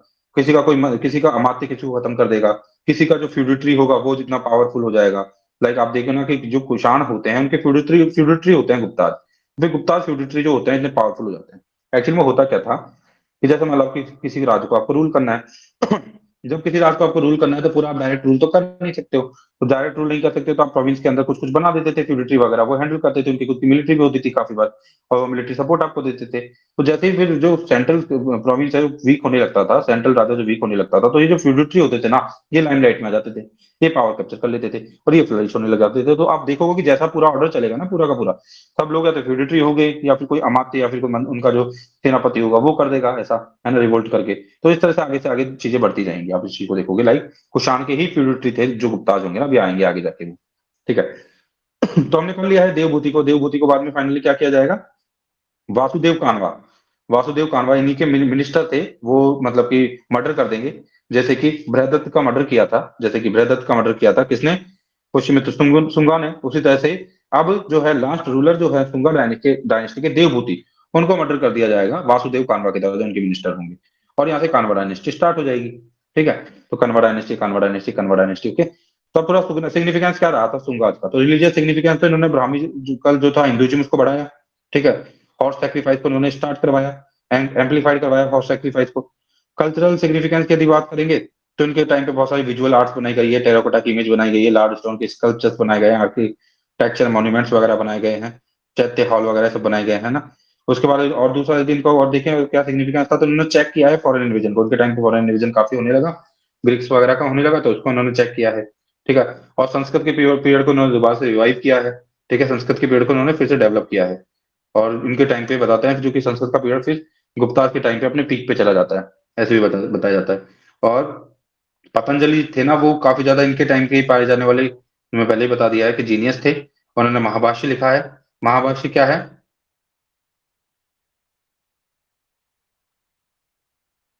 हाँ, तो ठीक है, आपको ये ध्यान रखना, महाभाष्य लिखा है किसने? पतंजलि ने। ठीक है, तो ये बस सब कुछ हो गया। अब हम देखते हैं कि एक्चुअली में जो अटैक हो रहा है ना, उनको हम देखेंगे थोड़ा। और उससे पहले हम कानवा डायनेस्टी वगैरह देख लेते हैं थोड़ी सी, है ना। जब आ ही गए हैं, तो पहले इसको खत्म कर लेते हैं, फिर अटैक देखेंगे। तो आपको बताइए कि भाई सुंगा को जो है फॉलोवर थे वो कनवा थे। ये भी ब्राह्मण ओरिजिन ही था इनका। कनवा डायनेस्टी ने 45 साल तक रूल किया है। ठीक है, लेकिन कनवा वाले जो लोग हैं ना, नॉर्थ फ्रंट के ऊपर जो ग्रीक का मतलब कि अब एडवांसमेंट हो रहा था ना, उसको रोक नहीं पाते हैं ये लोग। ठीक है, और इनकी टेरिटरी लॉस्ट हो जाती है वेस्ट की तरफ। वेस्ट में मतलब ग्रीक वाले आ जाते हैं, और ईस्ट के अंदर भी अपनी धीरे धीरे टेरिटरी को लॉस्ट कर देते हैं किसी और के हाथ में। और सातवाहना जो होते हैं ना 30 BC के आसपास इनको ओवरथ्रो कर देते हैं फाइनली, सातवाहना जो साउथ से आएंगे ना डेक्कन के आसपास से। ठीक है। अब क्या होगा, जैसे ये कानवा का फॉल होगा, उसके बाद मगधा के बारे में हमको ज्यादा जानकारी नहीं मिलेगी जब तक कि अब गुप्ता डायनेस्टी रूल में नहीं आ जाएगी तब तक। मतलब कुछ प्रोमिनेंट खबर नहीं है उसके बाद में, कानवा के खत्म होने के बाद। ठीक है। तो ये ऐसा होगा ना कि बाद में बहुत ज्यादा प्रोमिनेंस इनका नहीं रहेगा। ओके। और अब गुप्ता पीरियड आएगा ना, गुप्ता वाला पीरियड जब आएगा तभी स्टार्ट होंगी चीजें। अब हम देखते हैं पूरा फॉरेन जो इन्वेजन हुआ है ना उसको देख लेते हैं थोड़ा सा। तो फॉरेन इन्वेजन को देखते हैं, लाइक अब ये लोग इन्वेजन करेंगे तो इसमें क्या होंगे, यवना वगैरह कौन होंगे, है ना। तो देखो पहली बात मैं बता दूं, स्टार्टिंग में क्या हुआ था। भाई ग्रीक इन्वेजन तो स्टार्टिंग में भी हो गया था, भाई अलेक्जेंडर जो आए थे वो ग्रीक से। ठीक है। तो ग्रीक वाला जो इन्वेजन तो पहले हुआ था, फिर वो सेल्यूकस निकेटर को बिठा के चले गए थे, फिर सेल्यूकस निकेटर ने ही मैग्नेस को उनके कोर्ट के अंदर भेजा है एज एम्बेसडर, तो वो तो हमको पता है। ठीक है। तो यहाँ पे तो ये लोग आ चुके हैं ग्रीक वाले पहले ही इंडस रिवर के आसपास, ये तो आपको पता ही है। ठीक है। और बैक्टीरियन कौन हुआ करते थे, तो देखो ग्रीको बैक्टीरियन एक साथ वर्ड भी यूज में लिया जाता है, ये ना काफी लोग ग्रीक बोल देते हैं, इनको ग्रीको बैक्टीरियन भी बोलते हैं। तो ग्रीको बैक्टीरियन लोग थे कौन एक्चुअली में, तो अफगानिस्तान और उज्बेकिस्तान जो है ना, उसके बाद बीच वाले रीजन को आप बैक्टीरिया बोलते हो। तो बैक्टीरियन रीजन पता है कौन सा होता है ना। तो मतलब एक्चुअली में बैक्टीरियन रीजन आपका यही है, अफगानिस्तान से थोड़ा ऊपर और उज्बेकिस्तान के बीच में। अब यवना कौन है, बार बार एक वर्ड आएगा YAVANAS, तो यवनाज कौन है। ठीक है। तो आपको एक चीज को ध्यान रखना है, ग्रीक, रोमन्स और वेस्ट एशियंस, इन सबको हम एक साथ कंबाइंड रूप में यवनाज बोलते हैं। ये यवनाज बोले जाते हैं। कौन कौन, Greeks, Romans, west west Asians. तो मतलब रोमन जो लोग थे, ग्रीक्स जो लोग थे, ग्रीस वहीं पे है नीचे, रोम भी वहीं पे है, और वेस्ट एशिया मतलब थोड़ा अफगानिस्तान से उस तरफ आप चले जाते हो, तो इन सब लोगों को थोड़ा सा कंबाइंड वे में, वेस्ट एशियन, इन सबको लोगों को कंबाइंड वे में आप बोलते हो यवनाज। लेकिन कुषाण, शक और पार्थियंस ये यवना नहीं है, ये अलग है। कुषाण, शक, पार्थियंस अलग है, और ग्रीक, रोमन्स और वेस्टर्न इंडियंस को आप यवनाज बोलते हो। तो आप देखना, हम देखेंगे सबको, भाई कुषाण कहाँ से आएंगे, शक कैसे आएंगे, पार्थियंस कैसे आएंगे, यवनाज कैसे आएंगे, वो सब देखेंगे, वो पूरा देखेंगे। लेकिन पहले आप मेजर डिफरेंस समझ लो। यवनाज मतलब जब यहाँ पे इन्वेजन हो रहा है, तो यवनाज कौन है, ग्रीक्स, रोमन्स और वेस्ट एशियंस को कंबाइंड में हम यवना बोल देते हैं। लेकिन कुषाण, शक और पार्थियंस, ठीक है, इनको यवना नहीं बोलते हैं, ये यवना से अलग है। इस चीज को आपको याद रखना है थोड़ा सा। ठीक है। अब हम देख लेते हैं, सब स्टार्टिंग में जब ग्रीक आए, ग्रीक मतलब अलेक्जेंडर आए, अलेक्जेंडर मतलब उन्होंने हरा दिया, फिर उन्होंने सेल्यूसिड एम्पायर बनाया, क्योंकि वो सेल्यूकस निकेटर को वहां बैठा के चले जाते हैं, तो सेल्यूसिड एम्पायर बन जाता है। और सेल्यूसिड एम्पायर जो होता है, वही Africa present day, Africa present day, Iran present day, sorry Africa नहीं, कहाँ चला गया, present day Afghanistan, Iran, Iraq, ये पूरा जो इलाका था जो टर्की को टच करता है, पूरा फैला हुआ सेल्यूसिड एम्पायर हुआ करता था। ठीक है। तो जो कि अलेक्जेंडर जीत के देखे गए थे। तो सेल्यूसिड एम्पायर जो होता है, बाद में क्या होगा, अब क्या होगा एक्चुअली में, है ना, कि जो आपके सेल्यूकस है, निकेटर वन, जिनको बैठा के गए हैं। ठीक है। एक मैकडोनियन एम्पायर होता था बहुत बड़ा। ठीक है। और यही इसी का ही पार्ट था, ये सेल्यूसिड जो एम्पायर था एक्चुअली में। ठीक है। अब क्या होगा, जो अभी सेल्यूसिड एम्पायर में क्या बता रहा हूँ, लाइक अफगानिस्तान, ईरान, इराक, ये जो पूरा रीजन है ये सेल्यूसिड एम्पायर है। अब यहाँ के जो लोकल ट्राइब्स है ना, लोकल ट्राइब्स, यहाँ के लोकल जो लोग है, ठीक है, लाइक कौन लोग, लाइक बैक्टीरिया, है ना, मतलब ये बैक्टीरिया तो एक प्रोविंस है। ठीक है। और पार्थिया जो है ईरान के अंदर था। तो यहाँ के जो लोकल लोग हैं ना, वो रिवोल्ट कर देंगे सेल्यूसिड एम्पायर के खिलाफ, उसके किंग के खिलाफ, और अपनी इंडिपेंडेंस की मांग करेंगे। ठीक है। तो इस तरीके से यहाँ से लोग उभरेंगे। अब पहले तो सेल्यूसिड एम्पायर एक बिल्कुल विंडो की तरह, एक अम्ब्रेला की तरह था, फिर लोग रिवोल्ट कर देंगे, वहां से फ्री होने लगेंगे। बैक्टीरिया कौन सा रीजन है, मैं पहले भी आपको बताया है। वैसे बैक्टीरिया को अफगानिस्तान और उज्बेकिस्तान के बीच का एरिया भी बताते हैं। और रिवर्स के भी यहाँ पे देखो तो एक ऑकस, OXUS एक रिवर है। ठीक है। ऑक्सस, ऑक्सस रिवर है, और हिंदू कुश की माउंटेन्स है जो अफगानिस्तान, उसके बीच का जो रीजन है ना, वो बैक्टीरिया बोला जाता है। ठीक है। अब ये क्या होगा, पूरा मैंने बता दिया, सेल्यूसिड एम्पायर कोलैप्स होने लगेगा। सबसे पहले तो क्या होगा कि जो आपके ग्रीको बैक्टीरियंस और जो पार्थियंस है, मतलब ईरान के अंदर पार्थियंस आते हैं, ग्रीको बैक्टीरियंस आते हैं, ये सेल्यूसिड एम्पायर के खिलाफ रिवोल्ट कर देंगे, इतना माइटी जो एम्पायर होगा उसके खिलाफ। ठीक है। और ये रिवोल्ट करके कुछ कुछ फ्री हो जाएंगे ये लोग। ठीक है। उसके बाद क्या होगा, जो बैक्टीरियंस होंगे ना, वो आपके नॉर्थ वेस्ट की तरफ मूव करना चालू करेंगे वहां से निकल के, और मॉरियंस के साथ कॉन्फ्लिक्ट में आएंगे। ठीक है। पर बाद में पता है, बैक्टीरियंस है ना, सिंथियंस के साथ भी कॉन्फ्लिक्ट करेंगे, पार्थियंस के साथ भी कॉन्फ्लिक्ट करेंगे। एक यूची ट्राइब थी, यूची ट्राइब कहाँ की थी, ये मतलब चाइना के पास पास के आसपास की थी। ठीक है। तो यूची ट्राइब ये आपस में भी फाइट करेंगे, यूची ट्राइब जो होगी ना, वो परसिक्यूट करेगी सिंथियंस को। तो सिंथियंस को जैसे ही परसिक्यूट करेगी, तो ये है ना पार्थियंस की तरफ भगेंगे, पार्थियंस आगे बढ़ेंगे, भगेंगे मतलब एक दूसरे को पुश करते हुए फाइनली हमारी तरफ आ जाएंगे, वेस्टर्न वर्ल्ड की तरफ, है ना। हमारा जो वेस्टर्न एरिया है ना, वहां पे एक दूसरे को पुश करते हुए लोग आएंगे, आपस में भी फाइट करते रहेंगे। लाइक किस किस में फाइट चल रही है, सिंथियंस है, आपके, ठीक है। आपके सिंथियंस है, ग्रेको बैक्टीरियंस किंगडम हो गया, सिंथियंस हो गए। उसके बाद आपके सिंथियंस के बाद ये आपकी यूची ट्राइब हो गई। और फिर आपके पार्थियंस हो गए। आप अपनी फाइट वाइट करते हुए एक दूसरे को आगे पीछे करते हुए और इंडिया की तरफ मूव करेंगे। ठीक है ना, इस चीज को ध्यान रखना है आपको। ठीक है। तो ये सिंथियंस कौन थे, है ना, आप देख लेते हैं सिंथियंस कौन थे। तो सिंथियंस कौन थे वो बताता हूँ मैं आपको। ये नॉमेडिक पेस्टोलिस्ट थे। ट्राइब हुआ करती थी एक्चुअली में सेंट्रल एशिया स्टेपी रीजन की। सिंथियंस जो थे, मैंने बताया ना, सिंथियंस अलग हैं, आपके पार्थियंस अलग हैं, और कुषाण अलग है। क्यों अलग हैं? क्योंकि ये लोग हैं सेंट्रल एशिया के हैं। Central Asia somewhere different from this, like Parthia, और लाइक जो आपके इंडो बैक्टीरियन रीजन है, और जो रोम ग्रीक रीजन है वो तो इस तरफ चला गया, और सेंट्रल एशिया थोड़ा ऊपर की तरफ चला गया। तो वहां की ट्राइब थी ये, जो सिंथियंस थे ना, वो वहां की ट्राइब थी। इस चीज को आपको ध्यान रखना है। नॉमेडिक लोग थे। इनको बारे में बोलते हैं कि एक्सीलेंट हॉर्समैनशिप थी इनके पास। ठीक है। और इस सिंथियंस को ही शक बोला जाता है। ठीक है, सिंथियंस ही शक बोले जाते हैं ना। इंडिया के अंदर इनको शक बोला जाता है।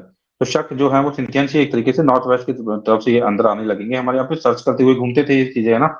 तो होगा क्या, पूरा बताता हूँ क्रोनोलॉजी के अंदर थोड़ा सा, कि सेकंड सेंचुरी बीसी के आसपास चाइना के अंदर एक ग्रेट वॉल कंस्ट्रक्ट कर दी जाएगी, ताकि जो यूची ट्राइब के लोग हैं, ठीक है, वो चाइना के रीजन के अंदर माइग्रेट ना करें। अब ये जब क्या होंगे, मतलब वहां पे तो इनको एंट्री बंद हो जाएगी एक तरीके से। तो ये यूची जो ट्राइब वाले लोग हैं ना, वो सिंथियंस को परसिक्यूट करने लगेंगे फिर, और इनको ईरान की तरफ पुश करेंगे। मतलब सेंट्रल एशिया के अंदर सिंथियंस है ना, शक है मतलब सिंथियंस सेंट्रल एशिया में, वहां पे यूची ट्राइब के लोग हैं, वो इनको परसिक्यूट करते हैं सिंथियंस को। तो ये वहां से भाग के ईरान की तरफ, नीचे की तरफ जाते हैं, साउथ की तरफ। तो ईरान में ऑलरेडी पार्थियंस है। ठीक है, पार्थियंस ईरान के अंदर है। वो पार्थियंस कहाँ होंगे? जो पार्थियंस को अब कौन पुश करेगा? यहाँ से आने वाले सिंथियंस ऊपर से सिंथियंस आके पहले यूची ट्राइब में सिंथियंस को परसिक्यूट किया। सिंथियंस ने आके पार्थियंस को परसिक्यूट किया। तो जैसे पार्थियंस को परसिक्यूट करना लगेंगे वो लोग, तो पार्थियंस क्या करेंगे? ईस्ट की तरफ भागेंगे, मतलब इंडिया की तरफ भागेंगे। ठीक है। और इस तरह से मतलब ये सबके सारे लोग हैं जो, और सिंथियंस सिंथियंस कहाँ आएंगे? गांधार रीजन की तरफ शिफ्ट होने लगेंगे। तो इस तरह से एक दूसरे को धक्का देते देते देते पुश करते करते और यहाँ पे आ जाएंगे इंडिया के अंदर। कुल मिला के बात ये है। ठीक है। अब शक जो है उनके बारे में देख लेते हैं, सबको देखेंगे, थोड़ा थोड़ा शक को देख लेंगे, जो सिंथियंस है वो। ठीक है, उसके बाद थोड़ा पार्थियंस को देख लेंगे कि पार्थियंस किंग कौन थे। ठीक है, उसके बाद थोड़ा सा कुषाण को देख लेंगे। और कुषाण कुषाण कुछ नहीं थे, कुषाण आई थिंक यूची ट्राइब के जो लोग हैं वही कुषाण थे। जो यूची ट्राइब में बोल रहा हूँ वही लोग कुषाण थे। ठीक है। तो तीन टाइप के हो गए आपके लोग। ठीक है, और इंडो और जो ग्रीक वाले लोग थे, ग्रीको बैक्टीरियन लोग पहले से ही थे, वो बता ही दिया मैंने। वो तो आपके उसी एम्पायर के पार्ट हैं एक तरीके से। कौन से एम्पायर के?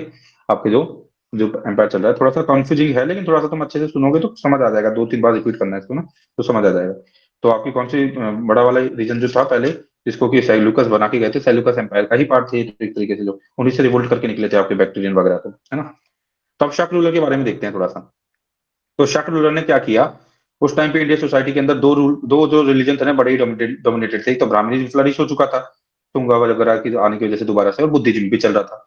तो कानवास तुंगा वगैरह की वजह से ब्राह्मणिज्म भी बहुत प्रोमिनेंस में हो गया था, बुद्धिज्म भी चल रहा था।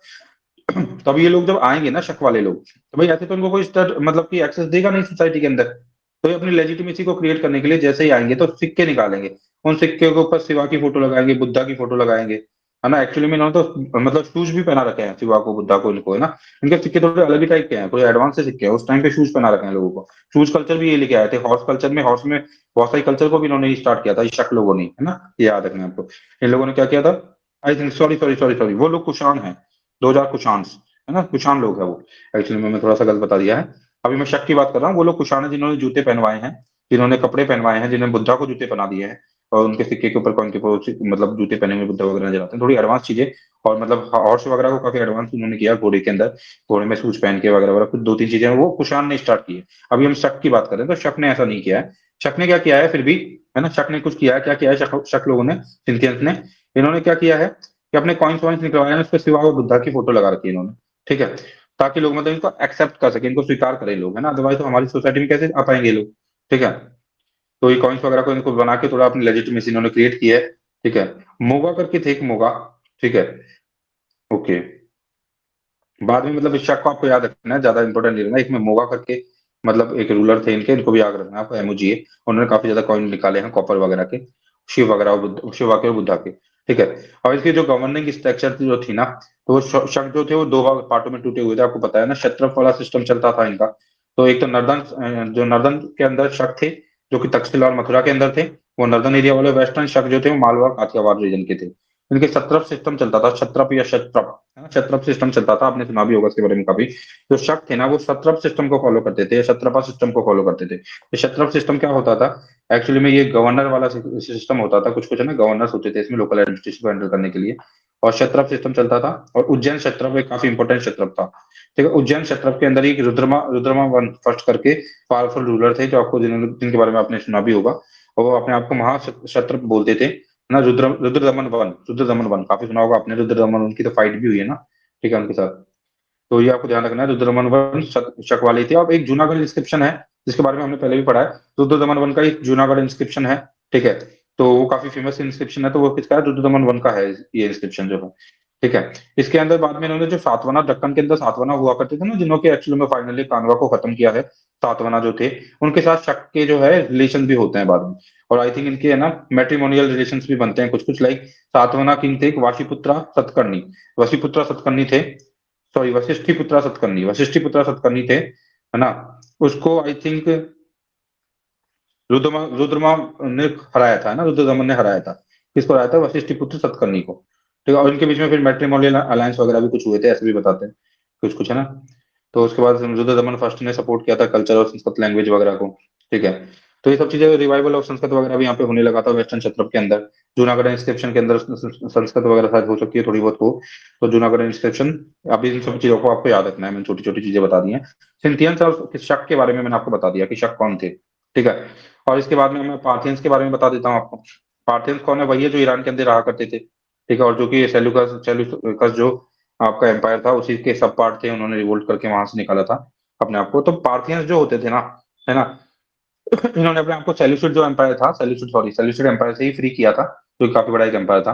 और अभी इनके किंग का नाम आपको याद रखना है थोड़ा, है ना। फिर बाद में इन्होंने अपने आप को फ्री करके पाकिस्तान थोड़ा सा और प्रजन पंजाब वगैरह की तरफ ये लोग आ गए थे। ठीक है, और फिर इनको ही इंडो पार्थियंस बोलते हैं। और आपको पता है इसका काफी बड़ा एक उनका नाम था रूलर का, वो जो आपके थे गोंडो थे, है ना, गोंडोफ्रेस फर्स्ट। ठीक है, गोंडोफ्रेस फर्स्ट जो थे, गोंडोफेरस फर्स्ट जो थे, वो इनके, गोंडोफेरस फर्स्ट आता है तो वो पार्थियन रूलर थे, आपको ध्यान रखना है, गोंडोफेरस फर्स्ट। ठीक है, और यही अपने आप को जो पार्थियन थे ना, वो पहलवाज भी बोलते थे अपने आप को, पहलवाज। फिर थोड़ा देख लेते हैं हमने सिंथियस देख लिया, शक देख लिया हमने, पहलवाज पार्थियंस देख लिए। अब हम कुषाण को देख लेते हैं थोड़ा, कुषाण जिनसे गुप्ता निकले हैं बाद में। ठीक है, तो कुषाण कुछ नहीं तो मैं बताते कि यूची ट्राइब थी, वो यूची ट्राइब के ही लोग थे ये ओरिजिनली, है ना, यूची यूची ट्राइब थी। ये लोग कुषाण बन जाते हैं बाद में। ठीक है, और ये भी नोमेडिक पेस्टोलिस्ट वगैरह होते हैं, और बाद में मतलब कि सेडेंटरी लाइफ स्टाइल को अपना देते हैं, इस तरफ हमारी तरफ आ जाते हैं। ठीक है, और फिर इन्होंने कुषाणों ने इंडियन कल्चर को काफी हद तक अपने अंदर अपना लिया। मैंने बताया भी था कि इन लोगों ने क्या किया है कि बुद्धा के इसके काफी जूते पहने हुए, मतलब कि सिक्के विक्के निकलवाए हैं। तो ये काफी उस टाइप के लोग थे, इन्होंने भी हमारे कल्चर को अपना लिया है। अब कौन से प्रोमिनेंट किंग थे ना इनके अंदर, वो देख लो आप, कुषाण के अंदर प्रोमिनेंट किंग कौन कौन से थे। तो ये पहले तो डिवाइन ओरिजिन ऑफ किंगशिप को फॉलो करते थे, मतलब जो किंग है वो डिवाइन ओरिजिन का है, मतलब भगवान से उसकी उत्पत्ति हुई है। ठीक है, तो जो आपको पता ही होगा, है ना, कडफिसेस जो है, है ना, वीमा कडफिसेस जो है, वो उस टाइम के जो किंग है वो कडफिसेस होंगे, कडफिसेस फर्स्ट, कडफिसेस सेकंड, कुजुला कडफिसेस, वीमा कडफिसेस, कनिष्क वन, कनिष्क भी कुषाण वाले रूलर होंगे। तो ये 375 एडी से 30 BC से लेके 375 एडी तक चलेंगे ये, है ना। कुछ कुछ ऐसा चलता रहेगा इनका, है ना। तो मतलब उसी टाइम पे है ये थोड़ा सा ना, एडी वेडी बीसी बीसी वाला जो बीच वाला टाइम चल रहा है। और इसको कड़फिसीज जब भी आएंगे तो कुछ से कनेक्ट करना है आपको, कड़फिसीज, कुजला कड़फिसीज, भीमा कड़फिसीज, कनिष्क फर्स्ट, ये सब आपके आ जाएंगे। और कॉइन्स वगैरह काफी चलाएंगे, गोल्ड की कॉइन्स को स्टार्ट करेंगे लोग। ठीक है, huge number of the gold coins इनके द्वारा दिए जाएंगे। ठीक है, और इनके द्वारा जो मतलब कि डबल मिंटेड कॉइन्स भी होते थे, मतलब बहुत साइडेड मिंटेड कॉइन्स होते थे, इनको उनको दिनार बोलते थे, इस चीज को ध्यान रखना है आपको। और इसी में जो इनके रूलर जो थे, कुजुला कड़फिसीज जो है, उन्होंने शक ग्रीक को हराया था। ठीक है, वीमा जो कड़फिसेस हैं, वीमा कड़फिसेस, WIMA, वीमा कड़फिसेस, इन्होंने क्या किया था, फर्स्ट टाइम पे गोल्ड कॉइन्स इशू किया था इंडिया के अंदर, वीमा कड़फिसेस ने। ठीक है, और कनिष्क वन क्यों जाने जाते हैं, कनिष्क वन तो काफी फेमस है, आपको पता है। जैसे उनके टाइम पे ना कुषाण एम्पायर अपने क्लाइमैक्स पे था, बिल्कुल एकदम चरम पे था, और काफी पावरफुल रूलर थे ये, है ना, कुषाण एम्पायर के। तो कनिष्क फर्स्ट के बारे में कुछ और देख लेते हैं, इनको केसर भी बोला जाता है, कि AISER। तो ही is called as Kaiser also. ठीक है, तो इनको केशर भी बोला जाता है। और इनके जो जो डिसेंडेंट्स थे, इनके बाद में जो लोग आते हैं, वो अपने आप को देवापुत्रा बोलते हैं, देवपुत्रा बोलते हैं, सन ऑफ गॉड बोलते हैं। ठीक है, तो इन्होंने जो कैपिटल बनाई थी वो पेशावर के अंदर बनाई थी, जिसको उस टाइम पे जो भी बोलते हैं पेशावर के अंदर बनाई थी, लेकिन इन्होंने। ठीक है, इस चीज को ध्यान रखना है। और इसके बाद इन्हीं की देन है शक एरा जो है, शक एरा जो है ना, वो जो है वो एक्चुअली में 78 एडी के आसपास से स्टार्ट जो शक एरा होता है, शक संवत। तो शक से आप है ना, शक से कनेक्ट मत कर देना इसको। शक संवत के लिए जो है ना एक्चुअल में क्रेडिट दिया जाता है कनिष्क को। कहीं आप कभी कोई पूछ के कि शक संवत स्टार्ट होता है तो उसको शक से कनेक्ट कर दो आप, जैसे शक ट्राइबाइसिस से या फिर सिंथियन से है ना, शक से आप कन्वर्ट कर दो उसको, नहीं, ये आपका कनिष्क ने स्टार्ट किया है, इस चीज को ध्यान रखना है आपको। ठीक है। अब कनिष्क फर्स्ट के बारे में देखते हैं। कनिष्क काफी फेमस इसलिए भी थी क्योंकि मैंने बताया था फोर्थ बुद्धिस्ट काउंसिल हुई थी इनके टाइम पे। ठीक है। फोर्थ बुद्धिस्ट काउंसिल भी इनके टाइम पे हुई थी। घोषा जो थे, ठीक है, उन्होंने कनिष्क को बुद्धिज्म के अंदर कन्वर्ट करवाया, तो कनिष्क बुद्धिज्म में कन्वर्ट हुए हैं, इसको ध्यान रखना है आपको, है ना। और पहली बार बुद्धा की इमेज को कार्व आउट किया गया था एक तरीके से इनके टाइम पे, है ना, फिजिकल इमेज को एक तरीके से बुद्धा की। और इनका नीचे थोड़ा सेकुलर टाइप का था, है ना, थोड़ा ठीक ठाक से थे, सेकुलर थे लोग, है ना। और इन्होंने शिवा को, ग्रीक गॉड्स को, पर्शियन गॉड्स को, बुद्धा को, सबको एंथ्रोपॉर्फिक फॉर्मेट में बनाया है। मतलब सबको अब ह्यूमन फिगर देना चालू किया है इन्होंने। मतलब कभी आ जाता है कि एंथ्रोमॉर्फ फिनोमिना क्रिएट हुआ है इसके अंदर, स्कल्पचर्स के अंदर, वो कहाँ से स्टार्ट हुआ है मेजरली, तो कनिष्क के टाइम से स्टार्ट हुआ है। जो कुषाण रूलर थे ना, कनिष्क, मतलब किसी भी मूर्ति को ह्यूमन फिगर देना। ठीक है। लाइक शिवा को, ग्रीक के गॉड्स को, पर्शियन गॉड्स को, बुद्धा को एंथ्रोमॉर्फिक फॉर्म प्रोवाइड करना, ये कुषाण ने स्टार्ट करवाया। ठीक है।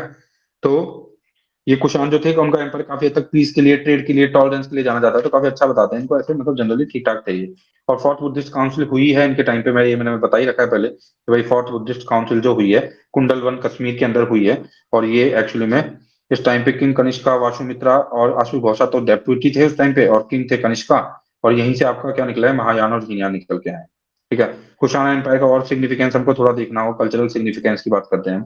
कुषाण एम्पायर के कल्चरल सिग्निफिकेंस की यदि हम बात करते हैं तो लाइक आपको पता है कल्चर में इन्होंने Gandhara Mathura school of art को काफी डेवलप किया है कुषाण के टाइम पे, दोबारा याद रखना है, क्वेश्चन आ सकता है। गांधार और मथुरा स्कूल ऑफ आर्ट जो हुई है इंडिपेंडेंटली ड्यूरिंग कुषाण रेन के अंदर, ये काफी फ्लरिश हुई है। इन्होंने Hellenistic feature in the art start करवाया है। हेलेनिस्टिक फीचर क्या होता है, थोड़ा सा आपका multi colour multi culture element होता है ना, मतलब थोड़ा हेलेनिस्टिक फीचर होता है ना मूर्ति वगैरह के अंदर, इमेज के अंदर, तो उन्होंने हेलेनिस्टिक फीचर को स्टार्ट करवाया है। ठीक है। तो इस चीज को ध्यान रखना है। हेलेनिस्टिक आर्ट होती क्या है, थोड़ी नेचुरलिस्टिक जो होती है, थोड़ी एक्सप्रेसिव आर्ट जो होती है। ठीक है। और थोड़ी interest in depicting extreme emotions, जिसमें थोड़े एक्सट्रीम इमोशंस वगैरह दिखाए जाते हैं, तो इस तरीके की जो आर्ट होती है ना, वो होती है आपकी हेलेनिस्टिक। होता क्या था पहले, काफी मंडेन टाइप की, काफी साधारण, काफी उदासीन सी, काफी न्यूट्रल सी आर्ट हुआ करती थी हमारे यहाँ पे। तो इन्होंने क्या किया था, हेलेनिस्टिक फीचर उसमें इंक्लूड करवाया है, तो जिससे कि आर्ट आपकी काफी, जो आपकी स्कल्पचर है वो नेचुरलिस्टिक लगेगा, थोड़ा एक्सप्रेसिव लगेगा, थोड़ा उसमें इमोशंस आएंगे थोड़ा सा उसके अंदर। ऐसी तरीके की हेलेनिस्टिक फीचर्स को इंट्रोड्यूस करवाने वाले भी कौन थे, कुषाण थे। इस चीज को ध्यान रखना है। तो इनका काफी बड़ा कंट्रीब्यूशन था हमारे स्कल्पचर वगैरह, हमारी कल्चर वगैरह, इन सब चीजों के अंदर। ठीक है। तो इस तरीके की चीज को आपको याद रखना है। और इसके बाद इनके टाइम पे ट्रेड और कॉमर्स भी काफी हुआ करता था, सिल्क रूट का कंट्रोल इनके पास था। ठीक है। रोमन एम्पायर तक जो जाया करता था रूट, है ना, इन्होंने रोमन एम्पायर से डायरेक्ट मतलब कि रूट कॉन्टेक्ट क्रिएट किए थे। इन्होंने काफी नंबर में ना कॉपर की कॉइन भी इशू किए हैं। और आपके जो वीमा कडफिसेस हैं, उन्होंने एक्चुअली में गोल्ड कॉइन्स को भी इशू किया है, मैंने आपको पहले बताया था, है ना। और वैसे तो ये सेंट्रल एशियन ट्राइब ही तो थी, यूसी टाइप से, तो इनका फॉर्मेशन हुआ इन कैप, मतलब टोपी, बूट, हेलमेट, ट्राउजर्स, इन सबको ही लेके आए हैं, है ना। तो कभी पूछा जाए तो कभी पूछा जाए कैप, बूट, हेलमेट, ट्राउजर वगैरह इस कल्चर को कौन लेके आया, तो ये लेके आया है कुषाण। ठीक है। और सिंदूर जो होता है ना, सिंदूर, सिंदूर जो होता है जैसे 1 मिलियन बोलते हैं, वो भी यही लेके आए हैं। ठीक है। और बैम्बू को भी इंट्रोड्यूस इन्होंने ही किया था, है ना। तो बैम्बू वगैरह, सिंदूर वगैरह तो काफी इंपॉर्टेंट से है, इनके ध्यान रखना है ना। तो कुषाण जो रूलर थे वो काफी इंपॉर्टेंट थे। उसके बाद यदि लिटरेरी सिग्निफिकेंस की बात की जाए, तो मतलब क्या क्या लिटरेरी जो सिग्निफिकेंस इनका रहा है वो क्या क्या रहा है।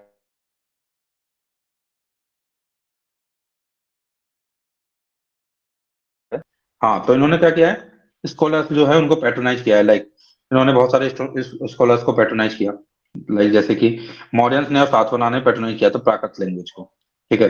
वहीं पे कुछ सेंट्रल एशियन जो प्रिंस थे, उन्होंने पैट्रोनाइज किया है संस्कृत लिटरेचर को। और इन लोगों ने ग्रीक को, प्राकृत को, संस्कृत को, सब चीजों को थोड़ा थोड़ा पैट्रोनाइज दिया है।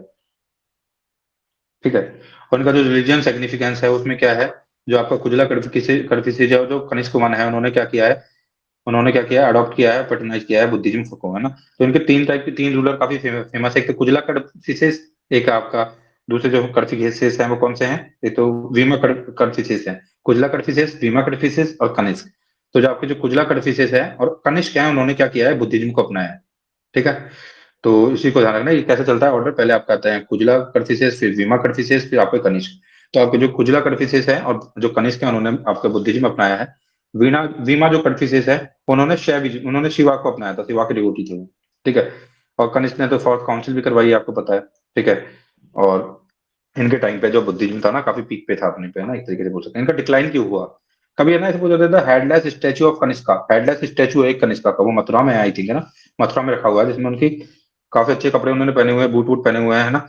और हेड नहीं है उसके ऊपर, है ना, सर नहीं है उसके ऊपर, और उस हेडलेस स्टैचू ऑफ कनिष्का है, आई थिंक मथुरा में है वो। इनके डिक्लाइन का रीजन क्या रहा? तो बाद में बहुत सारे इंडिपेंडेंट इनकी फिडिशरी स्ट्रांग होते गए, लाइक गुप्ता, मालवाज, इन्होंने इनके एम्पायर को वीक कर दिया, वीक सक्सेसर रहे बाद में, कनिष्क के बाद में जो भी सक्सेसर रहे वो वीक रहे, ठीक है। तो इस वजह से भी दिक्कत हो गई है, ठीक है। और जो वेस्टर्न पार्ट है ना, उसको पर्शियन ले लेंगे बाद में, जो पर्शियन है ना, वो वेस्टर्न पार्ट के ऊपर कब्जा कर लेंगे, और ईस्टर्न पार्ट को कौन ले लेंगे? गुप्ता वाले लोग ले लेंगे, ठीक है। तो ये हुआ एक्चुअली में बाद में फाइनली, है ना। तो मैं थोड़ा इसको समराइज करना चाहूँ तो एक तो आपके बैक्टीरियन है, एक पार्थियंस है, ठीक है। बैक्टीरियन को बैक्टीरियन से बोलते हैं, पार्थियंस को पहलवाज भी बोल देते हैं, सिंथियंस को शक बोलते हैं, यूची ट्राइब को कुषाण बोलते हैं। तो ये पूरा फॉरेन इन्वेजन रहा है, ठीक है। बाद में जो इन्वेजन रहा है उसमें बैक्टीरियन, पार्थियंस, सिंथियंस और यूची ट्राइब। तो आपके बैक्टीरियन तो बैक्टीरियन नहीं कहलाया, पार्थियंस पहलवाज भी कहलाया, सिंथियंस आपके शक कहलाया, और यूची ट्राइब आपके कुषाण बने हैं। जो बैक्टीरियन रीजन था वो कौन सा था, मैंने बताया पहले ही आपको, जो रिवर थी आपकी, कौन सी रिवर? OXUS, ऑक्सस जो रिवर है, और हिंद कुछ जो माउंटेन्स है, उसके बीच का जो रीजन था वो बैक्टीरिया कहलाता था। और आपका जो पार्थियन, जिसको पहलवाज भी बोलते हैं, वो कौन थे? पार्थियन लोग कुछ नहीं थे, ये कुल मिला के जो आपका कैस्पियन सी के आसपास का और उसके साउथ ईस्ट का जो एरिया है, ईरानियन ट्राइब थी, एक तरीके से ईरान के लोग थे, ये ना। और सेल्यूसिड एम्पायर से ये लोग अलग हुए थे। सिंथियंस या शक की बात की जाती है तो आपको पता है सेंट्रल एशियन ट्राइब थी, ये थोड़ी नोमेडिक थे ये लोग, ठीक है। और ये अराल रीजन के आसपास, अराल सी जो है ना, उसके आसपास के रीजन के थे। तो पहलवान पार्थियंस कैस्पियन सी से थोड़े अटैच है, सिंथियंस शका जो है अराल सी से थोड़े थोड़े अटैच है। और यूची ट्राइब कौन थी? ये सेंट्रल एशियन ट्राइब थी, ठीक है। Western part of the modern China, तो आज के चाइना का जो पश्चिमी भाग है ना, वो है ना western part of the modern China जो है, वो सेंट्रल एशियन ट्राइब जो थी वो यूची ट्राइब थी, ठीक है। और यूची ट्राइब से ही कुषाण निकले हैं, इसको ध्यान रखना, कुषाण से ही गुप्ता निकलेंगे बाद में, ये भी याद रखना है आपको। अब भाई नॉर्थ इंडिया के अंदर तो सब कुछ ही चल रहा है, साउथ इंडिया में भी देख लेते हैं ना इस टाइम पे क्या चल रहा है, थोड़ा सा उसे खत्म कर देते हैं, थोड़ा सा देख के फिर आज की क्लास को बंद करते हैं। फिर मुझे एक क्लास और लगेगी मुश्किल से, और काफी हॉलिस्टिकली हम इसको खत्म कर देंगे, एक क्लास या फिर थोड़ी लंबी एक क्लास या फिर दो क्लास भी लगती है। थोड़ा सातवाना को देख लेते हैं उससे पहले, ठीक है, हल्का सा। तो पूरा सातवाना खत्म नहीं करूंगा, फिर मैं इनिशियली स्टार्ट कर देता हूँ, क्योंकि थोड़ा पता होना चाहिए कि ये भी उसी टाइम पे चल रहा है, 1 BC से 2 AD तक, 5 मिनट की बात और है, ठीक है। तो जो सातवाना थे वो पावर में आते हैं फाइनली, ठीक है। सातवाना तो साउथ के अंदर पावर के अंदर आते हैं। नाना घाट एक इंस्क्रिप्शन है, ठीक है, उसके बारे में बता रखा है, इनको आंध्रा रूलर भी बोलते थे, आंध्रा रूल भी बोलते थे, है ना। सॉरी सॉरी, नाना घाट इंस्क्रिप्शन कहीं ना कहीं पे इनसे लिंक है, एक तो है ना सिमुका करके, है ना, जो इनके पहले किंग बताए जाते हैं, ठीक है। तो इनके बारे में जो है ना देखते हैं कि सातवाहन के बारे में क्या क्या लिखा हुआ है। तो कुछ पुराण है, पुराण के अंदर लिखा हुआ है, पुराण में मेंशन किया गया है about the Andhra rule. Andhra rule के बारे में तो बताया गया है, आंध्र शासक, आंध्र रूल, लेकिन सातवाहन के बारे में कुछ नहीं है पुराण के अंदर। ऐसे ही नाना घाट इंस्क्रिप्शन के अंदर भी सेम है कि किसके बारे में बताया गया है, इसके अंदर उल्टा है, सातवाना रूल के बारे में बताया गया है, बट आंध्र रूल के बारे में नहीं बताया। नाना घाट इंस्क्रिप्शन के अंदर सातवाना रूल के बारे में बताया, लेकिन आंध्र रूल के बारे में नहीं बताया। पुराना उसके अंदर आंध्र रूल के बारे में बताया, लेकिन सातवाना रूल के बारे में नहीं बताया। तो बताते हैं एक्चुअली में कि आपके जो कानवा थे ना, उनको आंध्रा जो किंग थे उन्होंने ओवरथ्रो किया, वो सिर्फ पावर में आ गए। तो मतलब आंध्रा किंग या आंध्रा रूल या सातवाना रूल को ही कनेक्ट कर रहे हैं आपस में, एक तरीके से ये बता रहे हैं, ठीक है। तो ये सातवाना जो थे ना, आंध्रा रीजन के अंदर ओरिजिनेटेड हुए हैं, फिर थोड़ा वेस्ट की तरफ शिफ्ट हो गए हैं, और फिर वेस्टर्न डेक्कन जो था उसके अंदर ये काफी प्रोमिनेंस के अंदर आ गए हैं। और जो डेक्कन वाला इलाका था उसमें काफी हद तक मतलब मौर्यन के डिक्लाइन के बाद से 450 साल तक जो है सातवाहन का रूल रहता है, काफी ठीक ठाक सा। और सातवाहन के जो किंग होंगे ना, वो सिमुगा होंगे, सतकर्णी वन होंगे, सतकर्णी टू होंगे, हाला किंग होंगे, गौतमी पुत्र सतकर्णी होंगे, यजन श्री सतकर्णी होंगे। तो काफी बार पूछा जाता है कि कौन से रूलर थे जिन लोगों ने कि अपनी मतलब कि मैट्रिनल सिस्टम के हिसाब से अपना नाम रखा, मतलब मदर के नाम को आगे रखते हुए नाम रखे, तो वो सातवाहन किंग ही थे। लाइक आप देख लो यहाँ पे गौतमी पुत्र सतकर्णी, यजन श्री सतकर्णी। फिर हम गौतमी पुत्र सतकर्णी के बारे में पढ़ेंगे, तो अब हम मतलब एक्चुअली में इसको नेक्स्ट क्लास में हम दोबारा से स्टार्ट करेंगे, ठीक है।